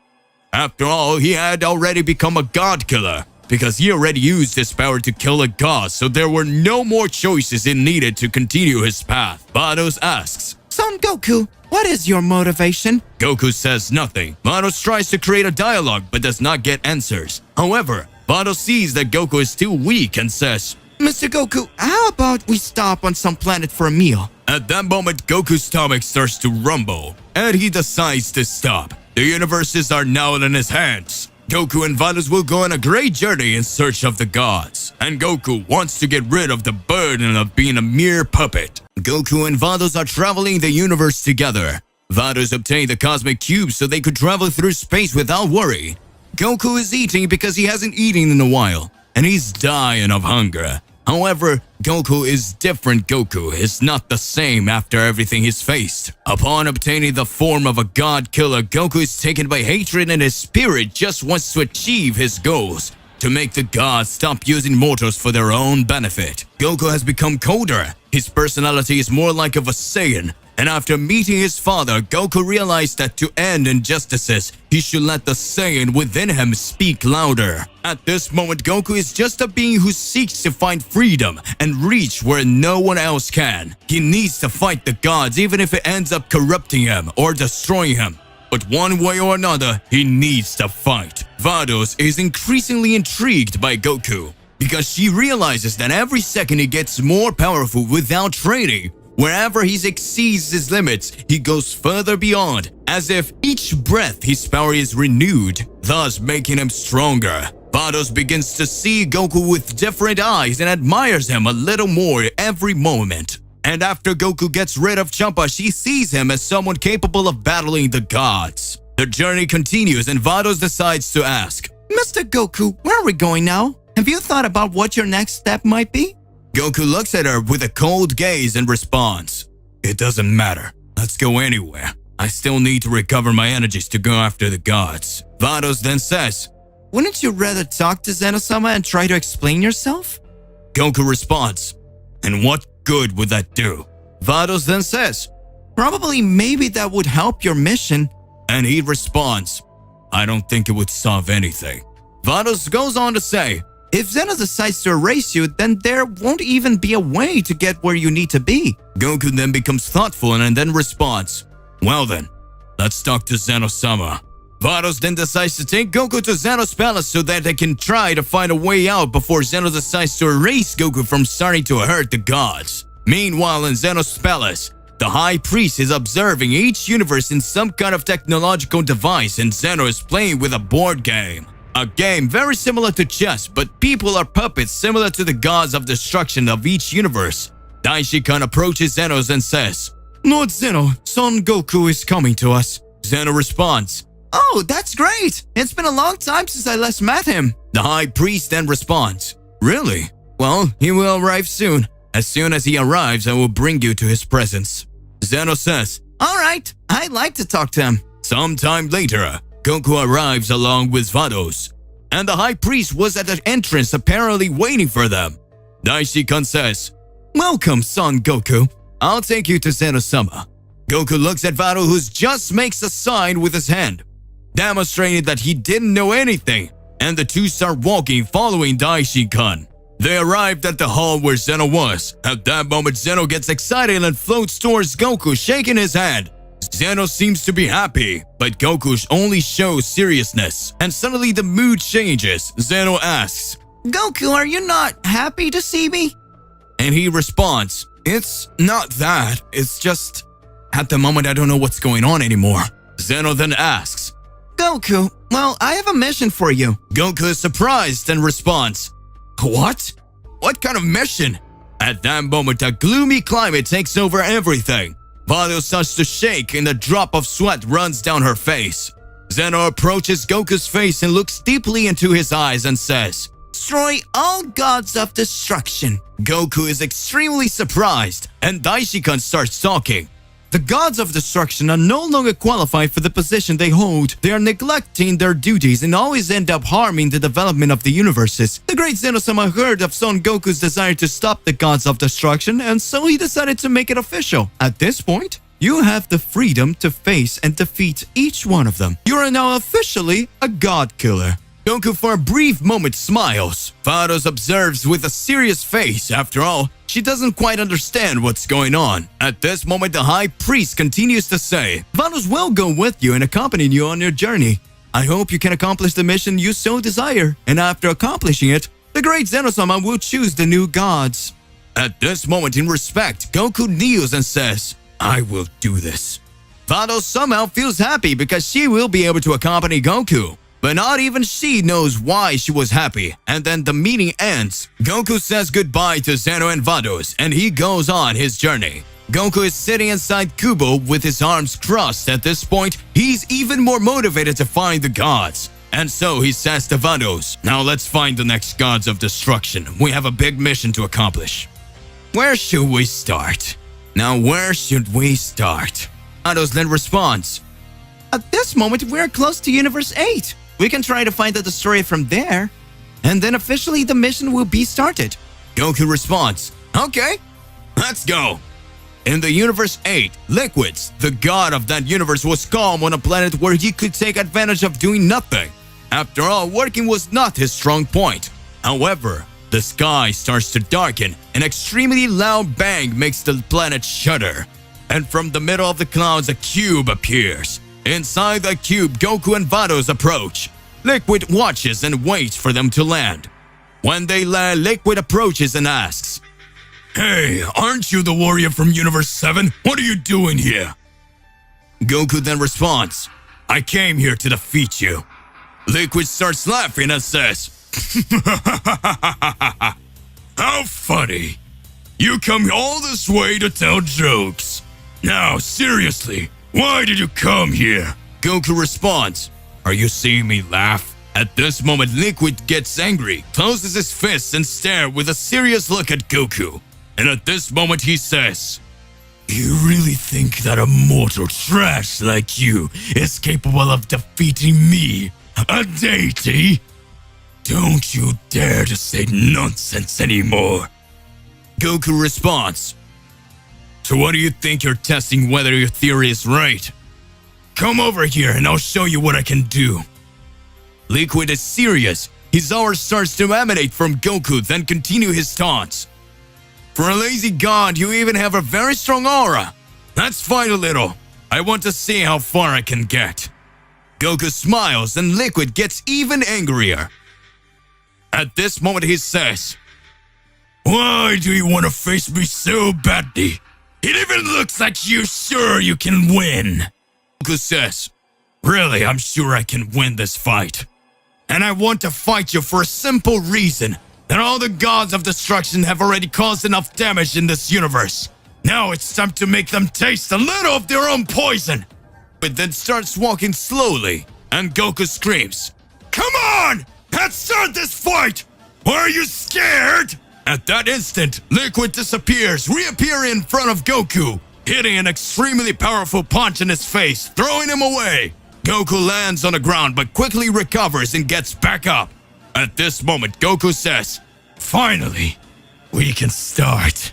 Goku then transforms into God Killer, and his aura creates an intense glow that makes everything start to shiver. Liquid looks at that appearance and says, Oh, now I get it. I will finish off here and now.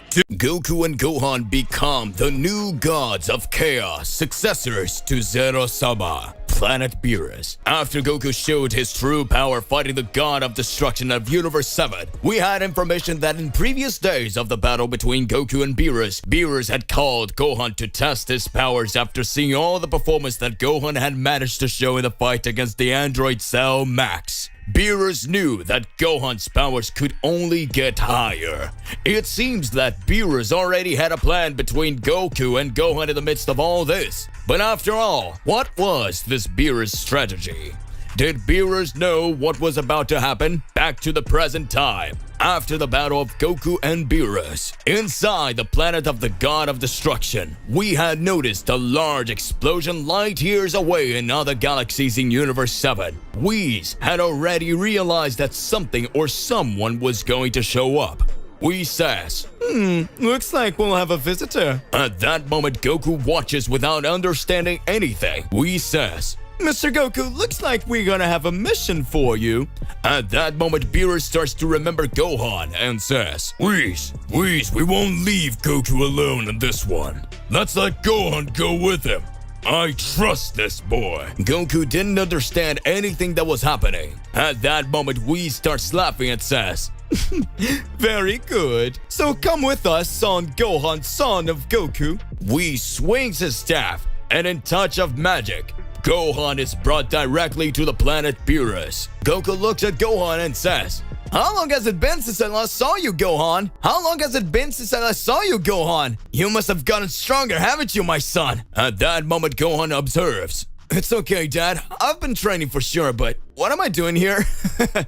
Hello, Mr. Beerus. At that instant, Beerus says, It seems that now you will have to face that being that is considered the strongest. Planet Beerus. Beerus alongside Whis start talking about celestial threats that could appear.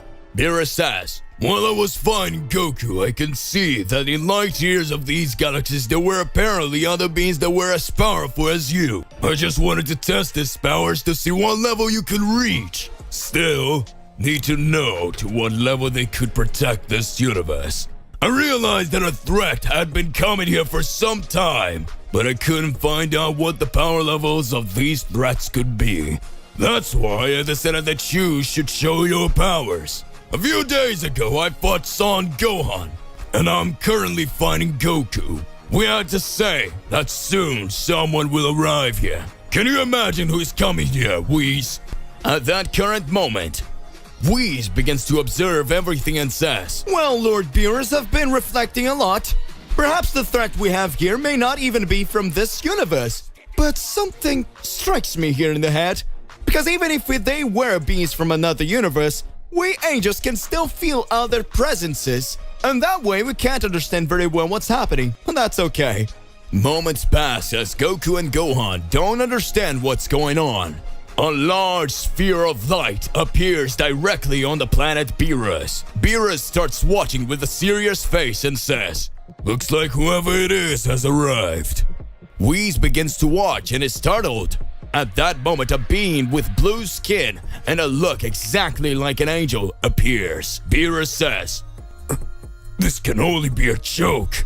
Goku and Gohan start looking. Whis watches and speaks. That appearance. Reveal yourself. Who are you? I don't remember you being an angel family. What are you doing here? She would consider you as an enemy. At that moment, the unknown being begins to observe everything. She sees Goku and then looks directly at Gohan. In a few moments, Gohan wonders, What's going on here? I was brought to Mr. Beerus' planet, and who is this woman? What's going on? My dad doesn't seem to understand either. Whis says, Calm down, Sir Gohan. You will understand soon. At that instant, Beerus says, Come on! Say something before we finish you right here and now! At that moment, the blue-skinned angel starts to laugh and says, Don't worry, I am not your enemy.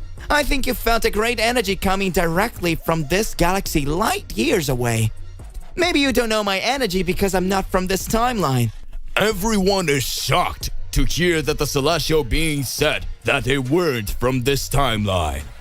At that moment, Whis says, As I suspected, then it means you're not from around here. Very well. And what could we do to help you? Or to leave this universe? Can you explain why you're here? At that instant, the heavenly being says, Well, let me introduce myself. My name is Akame, the Supreme Celestial Angel in Timeline number 2. Whis is surprised and says, Supreme Celestial Angel? What are you talking about? Beerus wonders. What is that? Worried, we speaks.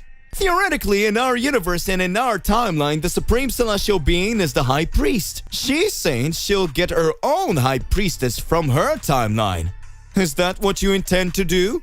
At that moment, Akame starts laughing and says, Well then, in my timeline, there are extremely powerful beings. I could see it light years from here. In my timeline, you and other different gods exist there. I know you in another timeline, Beerus, but several gods are breaking the celestial laws of our timeline. They are being dominated by other beings. I need strong beings. Undertake a celestial training and by my side, end the evil gods and become the protection of my timeline. I believe that the collapse of you using the sphere so much may have created ruptures in timelines. And because of that, mine was affected. The Dragon Balls have been stolen from my universe. And there are rumors that dark gods want to take over the Dragon Realm. At that moment, Goku and Gohan start watching. Gohan says, What she's asking can only be madness. Which means then that she wants us to defeat all the gods and all the other beings that she believes are causing her timeline to collapse. At that instant, the angel priestess Akame says, Don't think that the gods of destruction in my timeline are as peaceful as the gods of destruction here. Much less. Don't believe that angels or mortals are peaceful like your universe. If we were to consider the supreme existence of Zeno-sama, he would only have erased our timeline by now. However, he heard me, and as the High Priestess, he authorized me to handle this situation with mortals. Zeno-sama gave us the last chance. He really can do something. The great Daishikan is missing. So far, I still can't understand what's going on. The only chance to fix all this is to bring in powerful warriors to eliminate these gods and change all of history. My brother Whis, I found that in your universe, there were the most powerful warriors. Was I right to come here to you? At that moment, Whis starts to laugh. Whis says, Oh, this looks like it smells like Armady. A while ago, I began to reflect and imagine that a presence of darkness would come here. You didn't come here by chance, did you? After all, you know that your timeline caused an opening directly to ours. And if we don't help you now, surely all the demons and all the enemies of your timeline will want to end and destroy our timeline. Right? It is a double-edged sword. If we refuse to help you, not only our entire Universe 7 and even our own Zeno-sama can be wiped out. At that moment, Akame starts laughing and says, Well done. Looks like you nailed it, little brother. At that moment, Beerus starts to smile and says, Son Goku and Son Gohan, you want to get more powerful, don't you? I think now is the exact moment you have to show your true power. Goku starts laughing and says, It seems like a long time ago. I don't think we've ever fought a real battle together. Was it, Gohan? I believe this is the moment. Gohan starts laughing and says, It looks like my beast form will now be shown for real. Whis and Akame strike a deal. Goku and Gohan are allowed to go to the timeline number 2. Akame creates a time rift on the planet Beerus. Goku and Gohan enter the time rift that had been created by Akame and go to the timeline number 2, Heavenly Palace of Universe 2. Goku and Gohan, upon arriving directly at the Grand Priestess Palace, begin to feel extremely high energy. Akame says, Well, I hope you two understand that I will train you, and that you will become much more powerful. So you already know that these mortal suits will not work here in this place. You are the new wards of Zeno-sama's elimination inheritance. In the blink of an eye, the angel Akame makes the bodies of Goku and Gohan receive the celestial costumes. Akame creates a throne for Goku and Gohan. Goku and Gohan were different. Gohan says, It seems like after I wore this costume and arrived in this universe, my thoughts became much more serious. Goku watches and says, What is happening to me? It seems that my power has increased a lot just having come this far. The pressure of this place is totally different than anywhere I've been. Akame speaks. Let's go. Now is the time for you to become the emperors of the universe. Or rather, the gods of chaos. Goku and Gohan in the second timeline of all universes are surprised to hear the angel's words, galaxy, light years. A being with long hair and a cross scar on his belly appears and says, I seem to feel presences beyond Zeno-sama's palace and his castle. I think I'm going to pay these guys a big visit. Let's go. This will be perfect. Timeline number 2. Celestial Palace of Priestess Akame.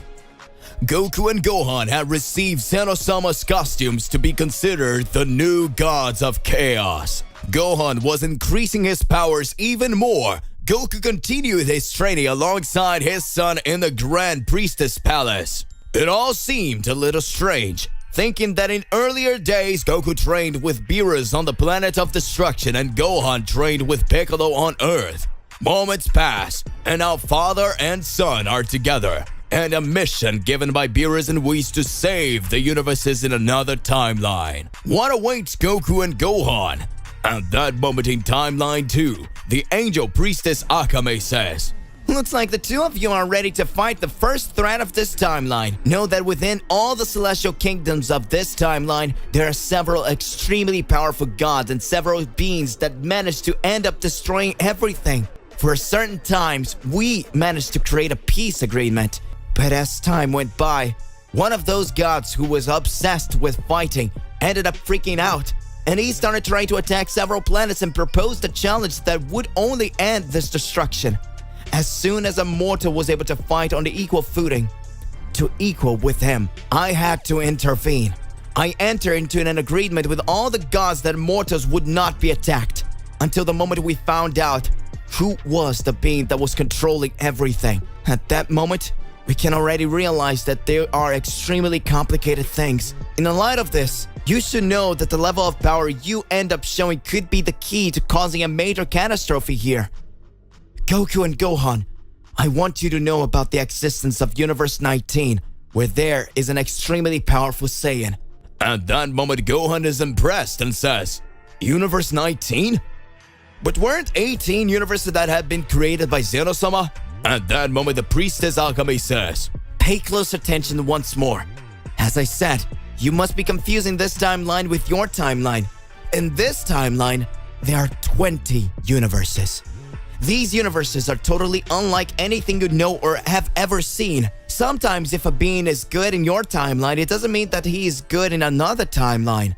So I already tell you not to be surprised if someone you like in your timeline shows up here wanting to end everything. See the example of androids. At that moment, Goku starts to question himself and says, So could it be that people we like in our timeline have to fight them here? Akame responds, Exactly. But now, specifically, your mission will be to eliminate the Saiyan God of Universe 19. Goku and Gohan are surprised. Goku and Gohan receive their first mission from the priestess Akame as gods of chaos. Goku and Gohan are taken by the celestial cube of the priestess Akame of timeline number 2, directly to the planet of destruction of Universe 19. Universe 19 is very similar to Universe 6 of their timeline. Goku says, I can't feel any other kind of energy around here. Everything seems to be very peaceful and calm. Are you sure there is an enemy here, Great Priestess? In a few moments after Goku speaks, a great shudder begins to happen in Universe 19. Goku, Gohan, and Akame arrive at the planet of gods of Universe 19. There, we could see the appearance of the great and extremely powerful Saiyan God, a being with long hair, a scar on his chest, and a sadistic look. At that moment, Goku is seen by the Saiyan God. The Saiyan God starts laughing and says, Looks like you really came, Akame.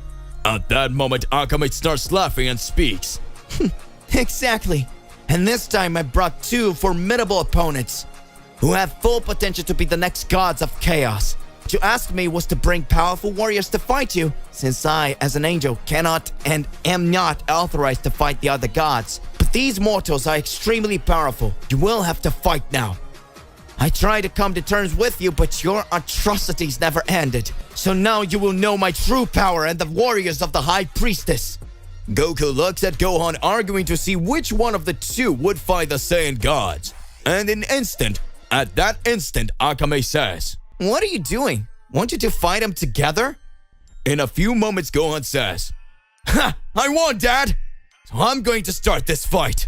Akame starts looking and says, So that means they won't fight together. These Saiyans are really funny. But that's okay. They can do whatever they want as long as they don't lose. If you two are defeated here, we'll definitely have a lot of problems. Goku says, "Come on, Gohan, show your power. I want to see how much stronger you got." Gohan, already watching the battle, activates his beast form directly with the powers that were being combined by the Order of Chaos, and remembers the fight he had with Beerus. Gohan says, "Well, I managed to fight Mr. Beerus, who is the god of destruction in our timeline. If this guy has the power corresponding to that of a god of destruction, I understand that we are on the similar level. I'm sure I won't be defeated, and I will impress my father." Let's start! Gohan started attacking the mysterious Saiyan god who kept silent. The Saiyan had a scar of a cross on his belly, and as he received blows, it seems that a light appeared from the scar. The mysterious god Saiyan starts laughing and says, "My name is Yagami. It is very interesting to see these powers that you're raising. It sounds fantastic. But are you truly, really capable of fighting me?" At that moment, Yagami began to raise his powers as if he were the mastery of Ultra Instinct. Gohan tries to land several blows on Yagami, but his powers for some reason ended up being stopped. Gohan starts to get worried and questions himself. What's going on here? This doesn't make any sense. Okay, good. Let's go. I will be able to raise my powers even further. At that moment, Gohan manages to teleport and directly punches Yagami in the stomach. Gohan says in his thoughts, "It seems that I'm wondering a little about the power of chaos. Could it be that this is a little bit of Zenosama's energy? I know that this is not my full power, and every moment this battle goes on, I am getting stronger. I am sure that I will be able to increase my strength even more here." This power is incredible. Thank you very much, Great Priestess. I know that now I can win. In a few moments, when Gohan had hit Yagami, Gohan starts to feel a great pain in his body. Major meltdowns begin to occur in Gohan. Gohan questions himself. What is that? At that instant, Yagami began to absorb all the chaos energy on his planet. The power of Goku and Gohan that had been received by the priestess are sucked by Yagami. Gohan's power had been absorbed alongside Goku's power. Goku and Gohan begin to have their normal costume brought back. At that instant, Gohan says, "It's not possible! How is this happening? How did this happen? Looks like this guy can absorb all the chaos energy. I'm really in trouble." Gohan was shocked, but what had happened? Yagami lands several blows on Gohan. Gohan speaks. Damn it, I let my guard down. Akame just watches. At that moment, Yagami receives a big kick in his face. Goku, in his normal costume, says, "Well, it looks like we're back to our original power. I really want to test this guy's strength." Goku starts to smile and says, "Gohan, let this serve as experience for your next battle. Recover your energy a little. I could analyze this guy's movements while you guys fought. I don't need chaos energy to fight him. Yagami is your name, isn't it? Now you will know my real power. I'm Goku from Universe 7 from a timeline that you don't know yet. So let's start fighting." Yagami starts laughing. Universe 7's Goku versus the Universe 19's Yagami. Timeline number 2. Celestial Palace of Priestess Akame. Goku and Gohan had received Zenosama's costumes to be considered the new gods of chaos. Gohan was increasing his powers even more. Goku continued his training alongside his son in the Grand Priestess Palace. It all seemed a little strange, thinking that in earlier days Goku trained with Beerus on the planet of destruction and Gohan trained with Piccolo on Earth. Moments pass, and now father and son are together, and a mission given by Beerus and Whis to save the universes in another timeline. What awaits Goku and Gohan?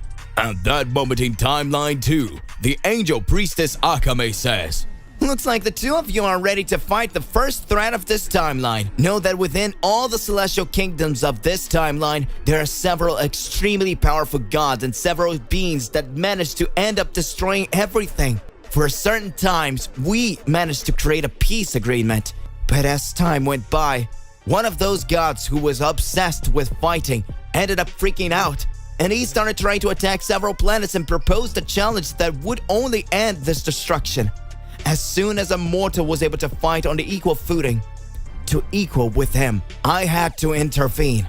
I entered into an agreement with all the gods that mortals would not be attacked, until the moment we found out who was the being that was controlling everything. At that moment, we can already realize that there are extremely complicated things. In the light of this, you should know that the level of power you end up showing could be the key to causing a major catastrophe here.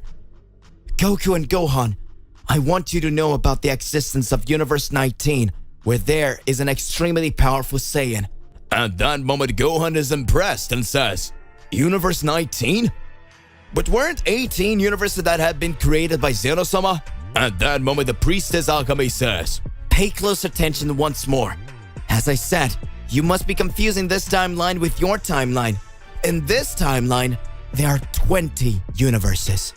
These universes are totally unlike anything you know or have ever seen. Sometimes if a being is good in your timeline, it doesn't mean that he is good in another timeline. So I already tell you not to be surprised if someone you like in your timeline shows up here wanting to end everything. See the example of androids. At that moment, Goku starts to question himself and says, So could it be that people we like in our timeline have to fight them here? Akame responds, Exactly. But now, specifically, your mission will be to eliminate the Saiyan God of Universe 19. Goku and Gohan are surprised. Goku and Gohan receive their first mission from the priestess Akame as gods of chaos. Goku and Gohan are taken by the celestial cube of the priestess Akame of timeline number 2 directly to the planet of destruction of Universe 19. Universe 19 is very similar to Universe 6 of their timeline. Goku says, I can't feel any other kind of energy around here. Everything seems to be very peaceful and calm. Are you sure there is an enemy here, Great Priestess? In a few moments after Goku speaks, a great shudder begins to happen in Universe 19. Goku, Gohan, and Akame arrive at the planet of gods of Universe 19. There, we could see the appearance of the great and extremely powerful Saiyan God, a being with long hair, a scar on his chest, and a sadistic look. At that moment, Goku is seen by the Saiyan God. The Saiyan God starts laughing and says, Looks like you really came, Akame. At that moment, Akame starts laughing and speaks. Exactly. And this time I brought two formidable opponents who have full potential to be the next gods of chaos. What you asked me was to bring powerful warriors to fight you, since I, as an angel, cannot and am not authorized to fight the other gods. But these mortals are extremely powerful. You will have to fight now. I tried to come to terms with you, but your atrocities never ended. So now you will know my true power and the warriors of the High Priestess. Goku looks at Gohan, arguing to see which one of the two would fight the Saiyan gods. And at that instant, Akame says, What are you doing? Want you to fight them together? In a few moments, Gohan says, Ha! I won, Dad! So I'm going to start this fight. Akame starts looking and says, So that means they won't fight together. These Saiyans are really funny. But that's okay. They can do whatever they want as long as they don't lose. If you two are defeated here, we'll definitely have a lot of problems. Goku says, Come on, Gohan, show your power. I want to see how much stronger you got. Gohan, already watching the battle, activates his beast form directly with the powers that were being combined by the Order of Chaos, and remembers the fight he had with Beerus. Gohan says, Well, I managed to fight Mr. Beerus, who is the god of destruction in our timeline. If this guy has the power corresponding to that of a god of destruction, I understand that we are on the similar level. I'm sure I won't be defeated, and I will impress my father. Let's start! Gohan started attacking the mysterious Saiyan god who kept silent. The Saiyan had a scar of a cross on his belly, and as he received blows, it seems that a light appeared from the scar. The mysterious god Saiyan starts laughing and says, My name is Yagami. It is very interesting to see these powers that you're raising. It sounds fantastic. But are you truly, really capable of fighting me? At that moment, Yagami began to raise his powers as if he were the mastery of Ultra Instinct. Gohan tries to land several blows on Yagami, but his powers for some reason ended up being stopped. Gohan starts to get worried and questions himself. What's going on here? This doesn't make any sense. Okay, good. Let's go. I will be able to raise my powers even further. At that moment, Gohan manages to teleport and directly punches Yagami in the stomach. Gohan says in his thoughts, It seems that I'm wondering a little about the power of chaos. Could it be that this is a little bit of Zenosama's energy? I know that this is not my full power, and every moment this battle goes on, I am getting stronger. I am sure that I will be able to increase my strength even more here. This power is incredible. Thank you very much, Great Priestess. I know that now I can win. In a few moments when Gohan had hit Yagami, Gohan starts to feel a great pain in his body. Major meltdowns begin to occur in Gohan. Gohan questions himself. What is that? At that instant, Yagami began to absorb all the chaos energy on his planet. The power of Goku and Gohan that had been received by the priestess are sucked by Yagami. Gohan's power had been absorbed alongside Goku's power. Goku and Gohan begin to have their normal costume brought back. At that instant, Gohan says, It's not possible. How is this happening? How did this happen? Looks like this guy can absorb all the chaos energy. I'm really in trouble. Gohan was shocked, but what had happened? Yagami lands several blows on Gohan. Gohan speaks. Damn it, I let my guard down. Akame just watches. At that moment, Yagami receives a big kick in his face. Goku, in his normal costume, says, Well, it looks like we're back to our original power. I really want to test this guy's strength. Goku starts to smile and says, Gohan, let this serve as experience for your next battle. Recover your energy a little. I could analyze this guy's movements while you guys fought. I don't need chaos energy to fight him. Yagami is your name, isn't it? Now you will know my real power. I'm Goku from Universe 7 from a timeline that you don't know yet. So let's start fighting. Yagami starts laughing. Universe 7's Goku versus the Universe 19's Yagami.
Goku vs. Yagami, Universe 19 Planet of Destruction. This universe only exists in the second timeline of the world where the priestess of all universes is Akame. The mysterious angel that appeared in the timeline of the Z Warriors asked Whis and Beerus directly for help, saying that he needed two extremely powerful warriors to help in the battles against the dark gods that appeared in his timeline. At that moment, we can see that Gohan alongside Goku began training to become the new gods of chaos to eliminate all the gods who were wanting to destroy and end everyone, showing their true power. We could see that the great skills were being developed and great powers were being shown by Goku and Gohan.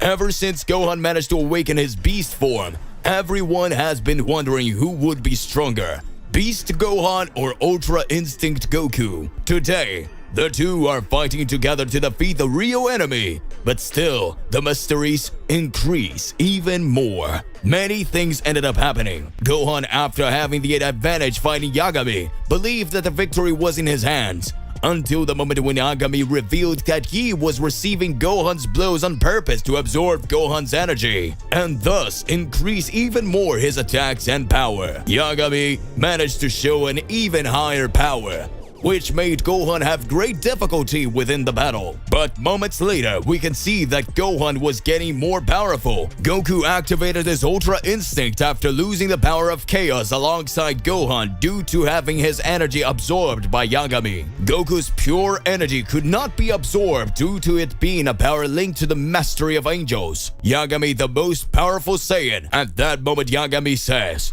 "Oh, if it's not Goku, one of the Saiyans that was once very renowned in this universe. But something about you is different.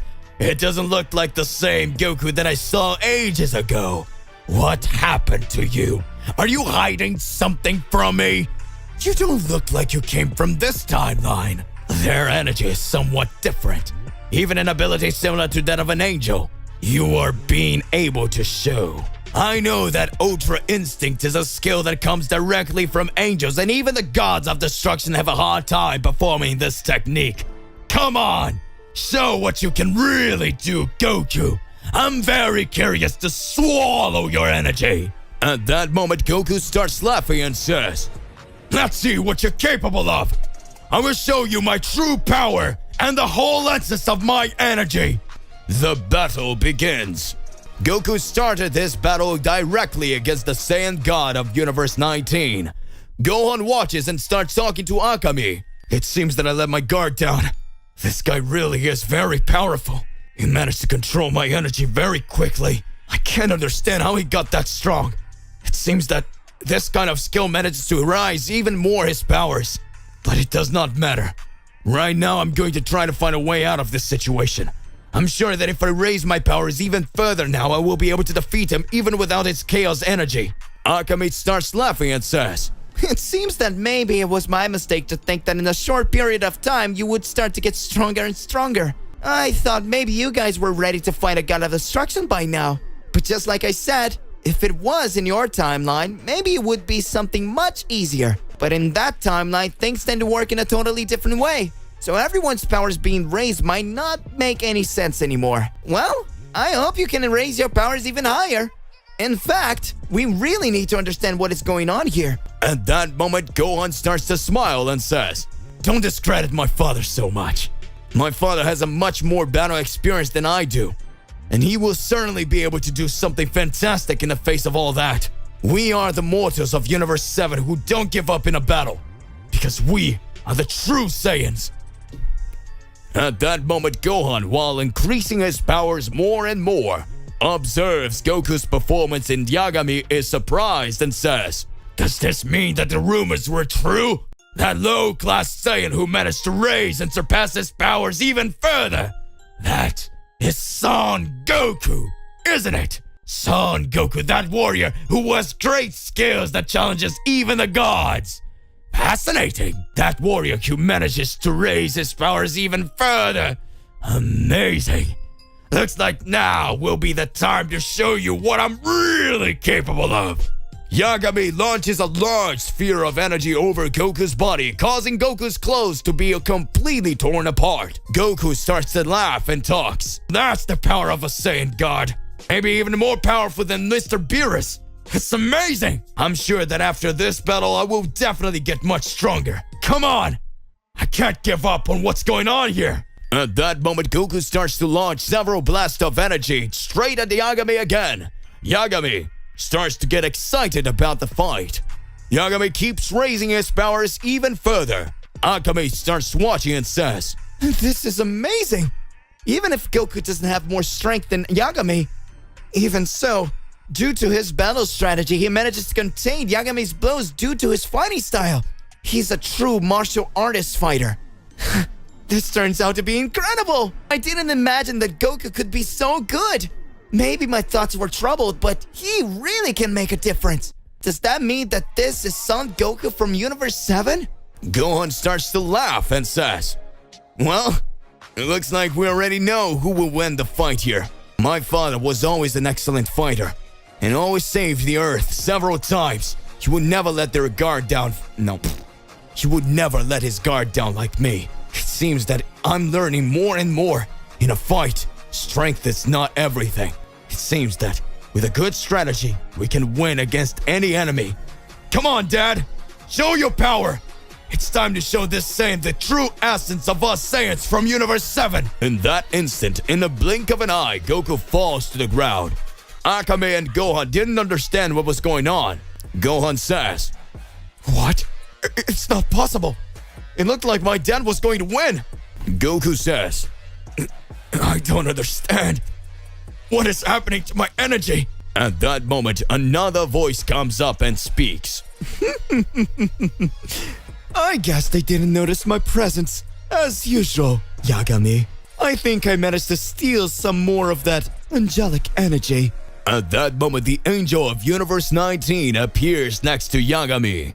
Akame says, Damn it! I should have guessed he wouldn't just let a god of destruction fight. He still wanted to bring his angel. It seems that now we really have problems. Son Gohan recovering his energy and Goku in this state? It seems that my plan has gone wrong. At that moment, the angel appears and says, Now, you're all finished. It is time to finalize all of this. Everything! Gohan, in the blink of an eye, activates his beast mode form again. Universe 19 Planet of Destruction begins to shake. Akame is shocked by what she sees. Gohan says, Now I will have no mercy on any of you. This time, I will fight seriously. Yagami questions himself. That's not possible! How did this boy manage to regain his power in such a short time? Gohan Beast is enraged when he sees that his father was stabbed in the back by the angel of Universe 19 who was partnered with Yagami, the Supreme Saiyan God at that moment, and Yagami started laughing at everything that was happening. Yagami knew that with Goku being defeated, things would be much easier, but he didn't imagine that Gohan could do something different. Gohan rages in front of the angel and the Saiyan God of Universe 19.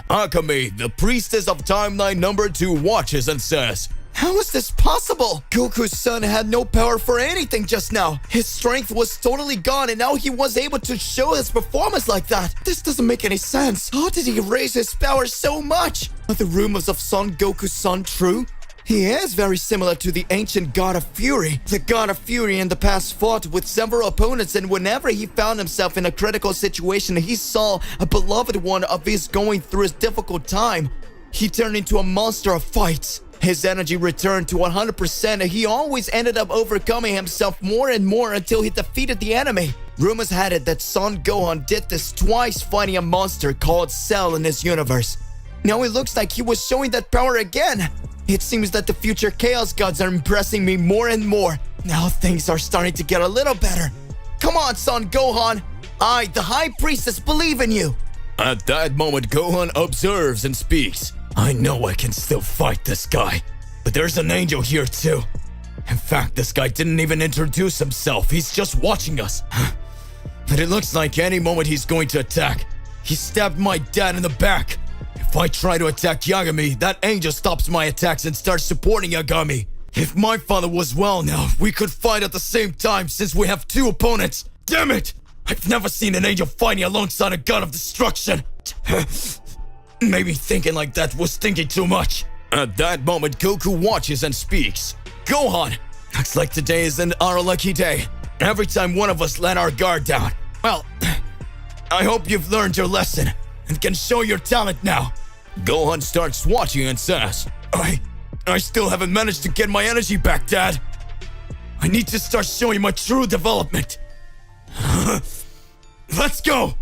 At that moment, Yagami starts to laugh and says, That transformation, that look. I remember it very well. It looks like that same being I eliminated in the past. Gohan watches and says, What are you talking about? At that moment, the High Priestess begins to observe and speaks. Quiet, Yagami! At that moment, Yagami starts to laugh and says, I'm done with you from the Son Gohan timeline. Right after I eliminated Videl and her daughter Pan, they ran away from me for hours.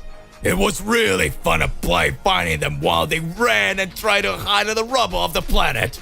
But when I got bored, I completely destroyed the place where they were. So today, they no longer exist. At that moment, Gohan gets angry when he sees the image of Videl and Pan being eliminated. Gohan says, How dare you tell me this? How dare you say you did something to Videl and Pan? Regardless of which universe it is, you will know now that I will never forgive you.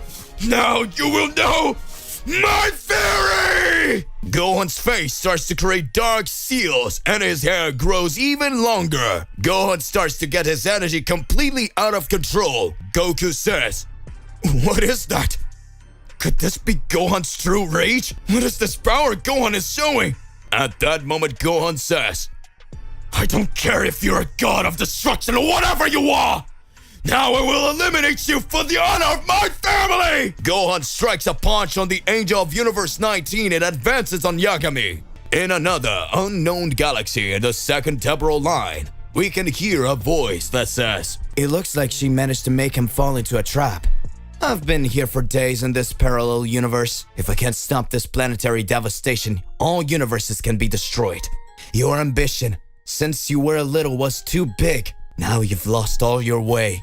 As soon as I leave here, I'll settle the score with you. What are you planning with all of this, Akame? What do you want to do with Zeno-sama? Zeno-sama is in his deep sleep. As soon as he wakes up, something catastrophic could happen. I need to get out of here soon.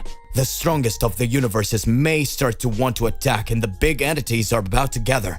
A large silhouette appears. At that moment, we can see the Great Priest, but in a totally different way, trapped in another timeline. What's going on in the face of all this?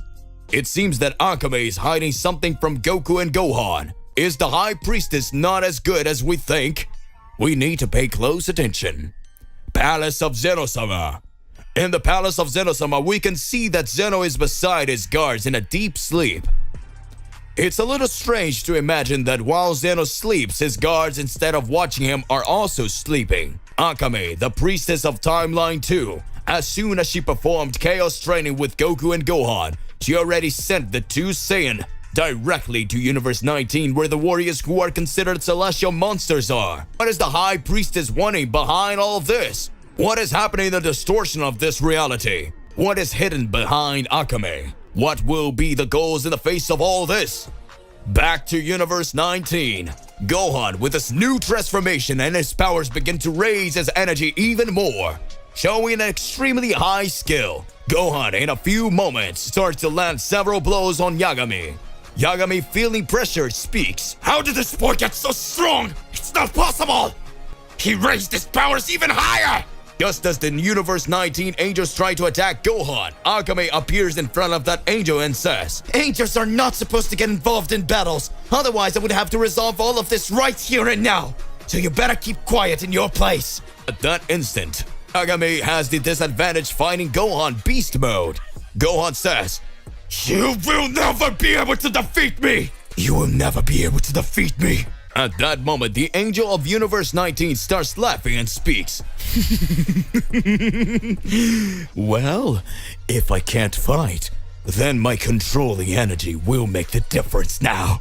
At that moment, Yagami fighting against Gohan sees that Goku was approaching. Goku launches an attack directly at Gohan. Gohan says, "Huh? What are you doing, father?" At that moment, Goku starts laughing and says, I don't know what's going on, but my body is moving against my will. Goku goes directly to attack Akame. Akame says, "This can only be a joke. The rumors were true then." Akame has a flashback in her head and remembers that in the past several planets were destroyed because mortals who were peaceful without explanations began to attack each other. Many said that this was a disease of a plague of war, where peaceful beings began to want to enter into conflicts, and everyone ended up attacking each other. Akame began to see that it wasn't actually any magic, but the control power of the angel from Universe 19, who after using his power began to manipulate mortals in the same way he was doing with Goku now. Akame says, "So you're forcing the future god of chaos, Son Goku, to fight me, right? Come on, wake up, Goku! Get out of the mind control!" Goku versus Akame. Goku versus Akame, the priestess of the universe in timeline number 2. The unexpected happened. Goku, who has a pure heart and always resisted any techniques of evil, ended up being controlled by the technique of the Angel of Universe 19. Akame discovered that the Angel of Universe 19 was the being that ended up controlling several mortals and causing them to enter into conflicts with themselves and end up attacking each other, causing several conflicts and unnecessary tragedies. It seems that the Angel of Universe 19 revealed his mind control magic. Goku, who no longer had any powers, managed to recover his energy and automatically began to attack the priestess of the second timeline, Akame. Akame, who had gathered Goku and Gohan to become the gods of chaos, ended up seeing that the two lost their energies after falling into the enemy's trap. At that moment, we saw that Yagami, the god of destruction Saiyan of Universe 19, had suffered great problems in the battle against Gohan Beast that had shown a new transformation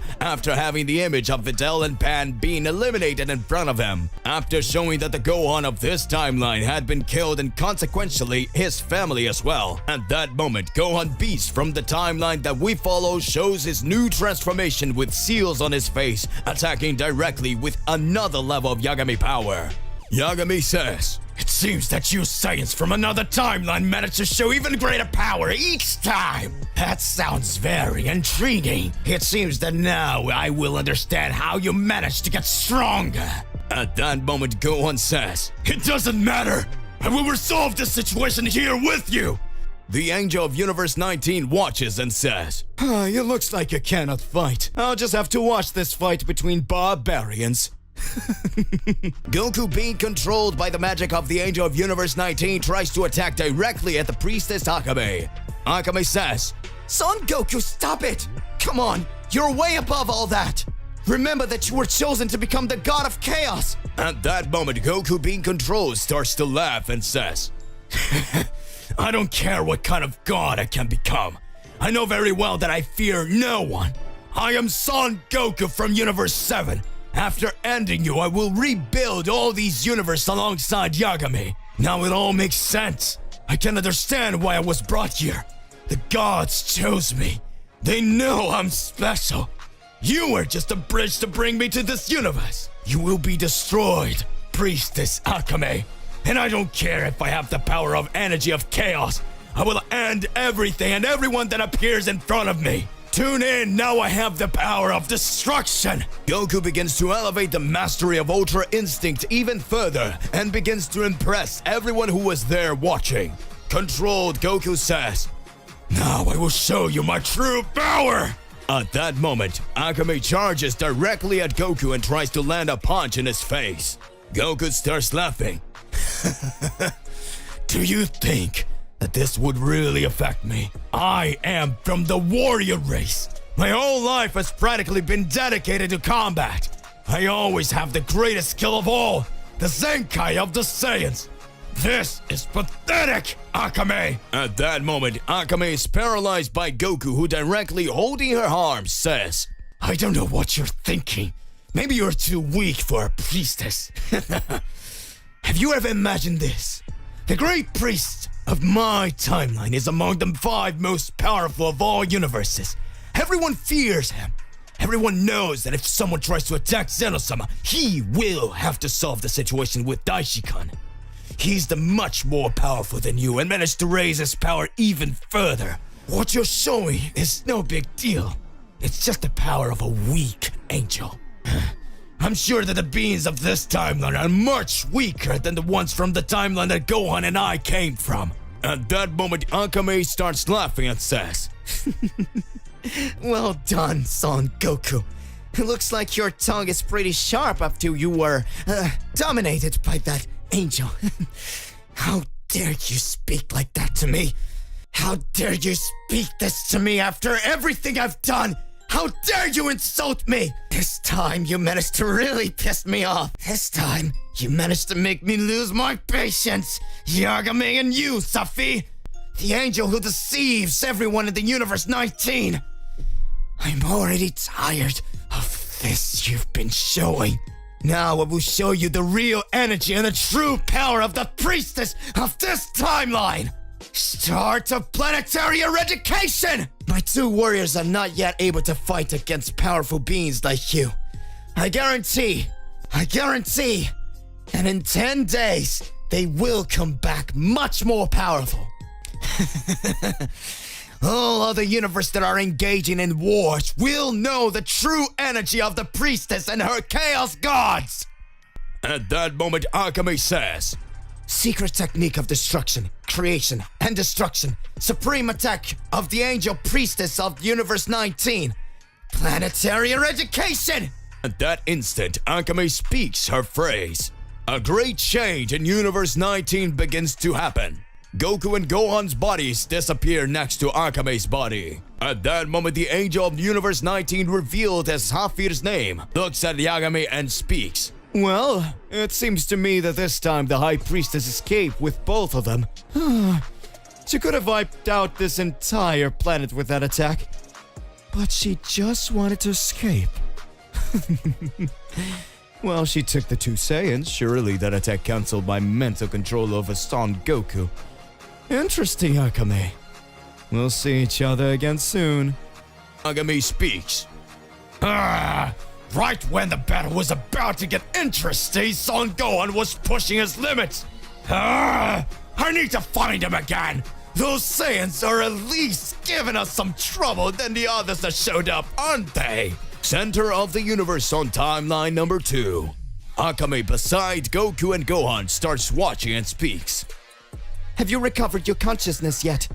Gohan says, Looks like I'm better now.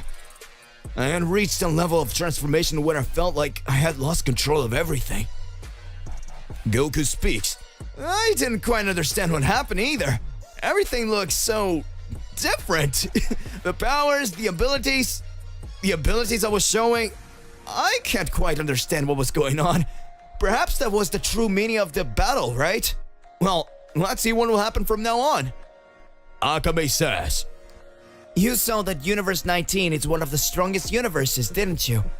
I think the training we started was a little more complicated. Maybe we will have to fight against warriors who don't have the level of a god, so that you can raise your energies even further. But I already had an idea for the next training. I hope what happened here never happens again, Goku and Gohan. Goku says, All right! If we're alive until now, it means there's some purpose to it. I know we will be able to resolve this situation. Aren't you excited, Gohan? Gohan starts to smile and says, Now let's show our true power, Father. Let's go. Let's start. Galaxies, light years at the center of the universe. Unknown voice says, All right. Akame is running everything as agreed. Soon, we will attack.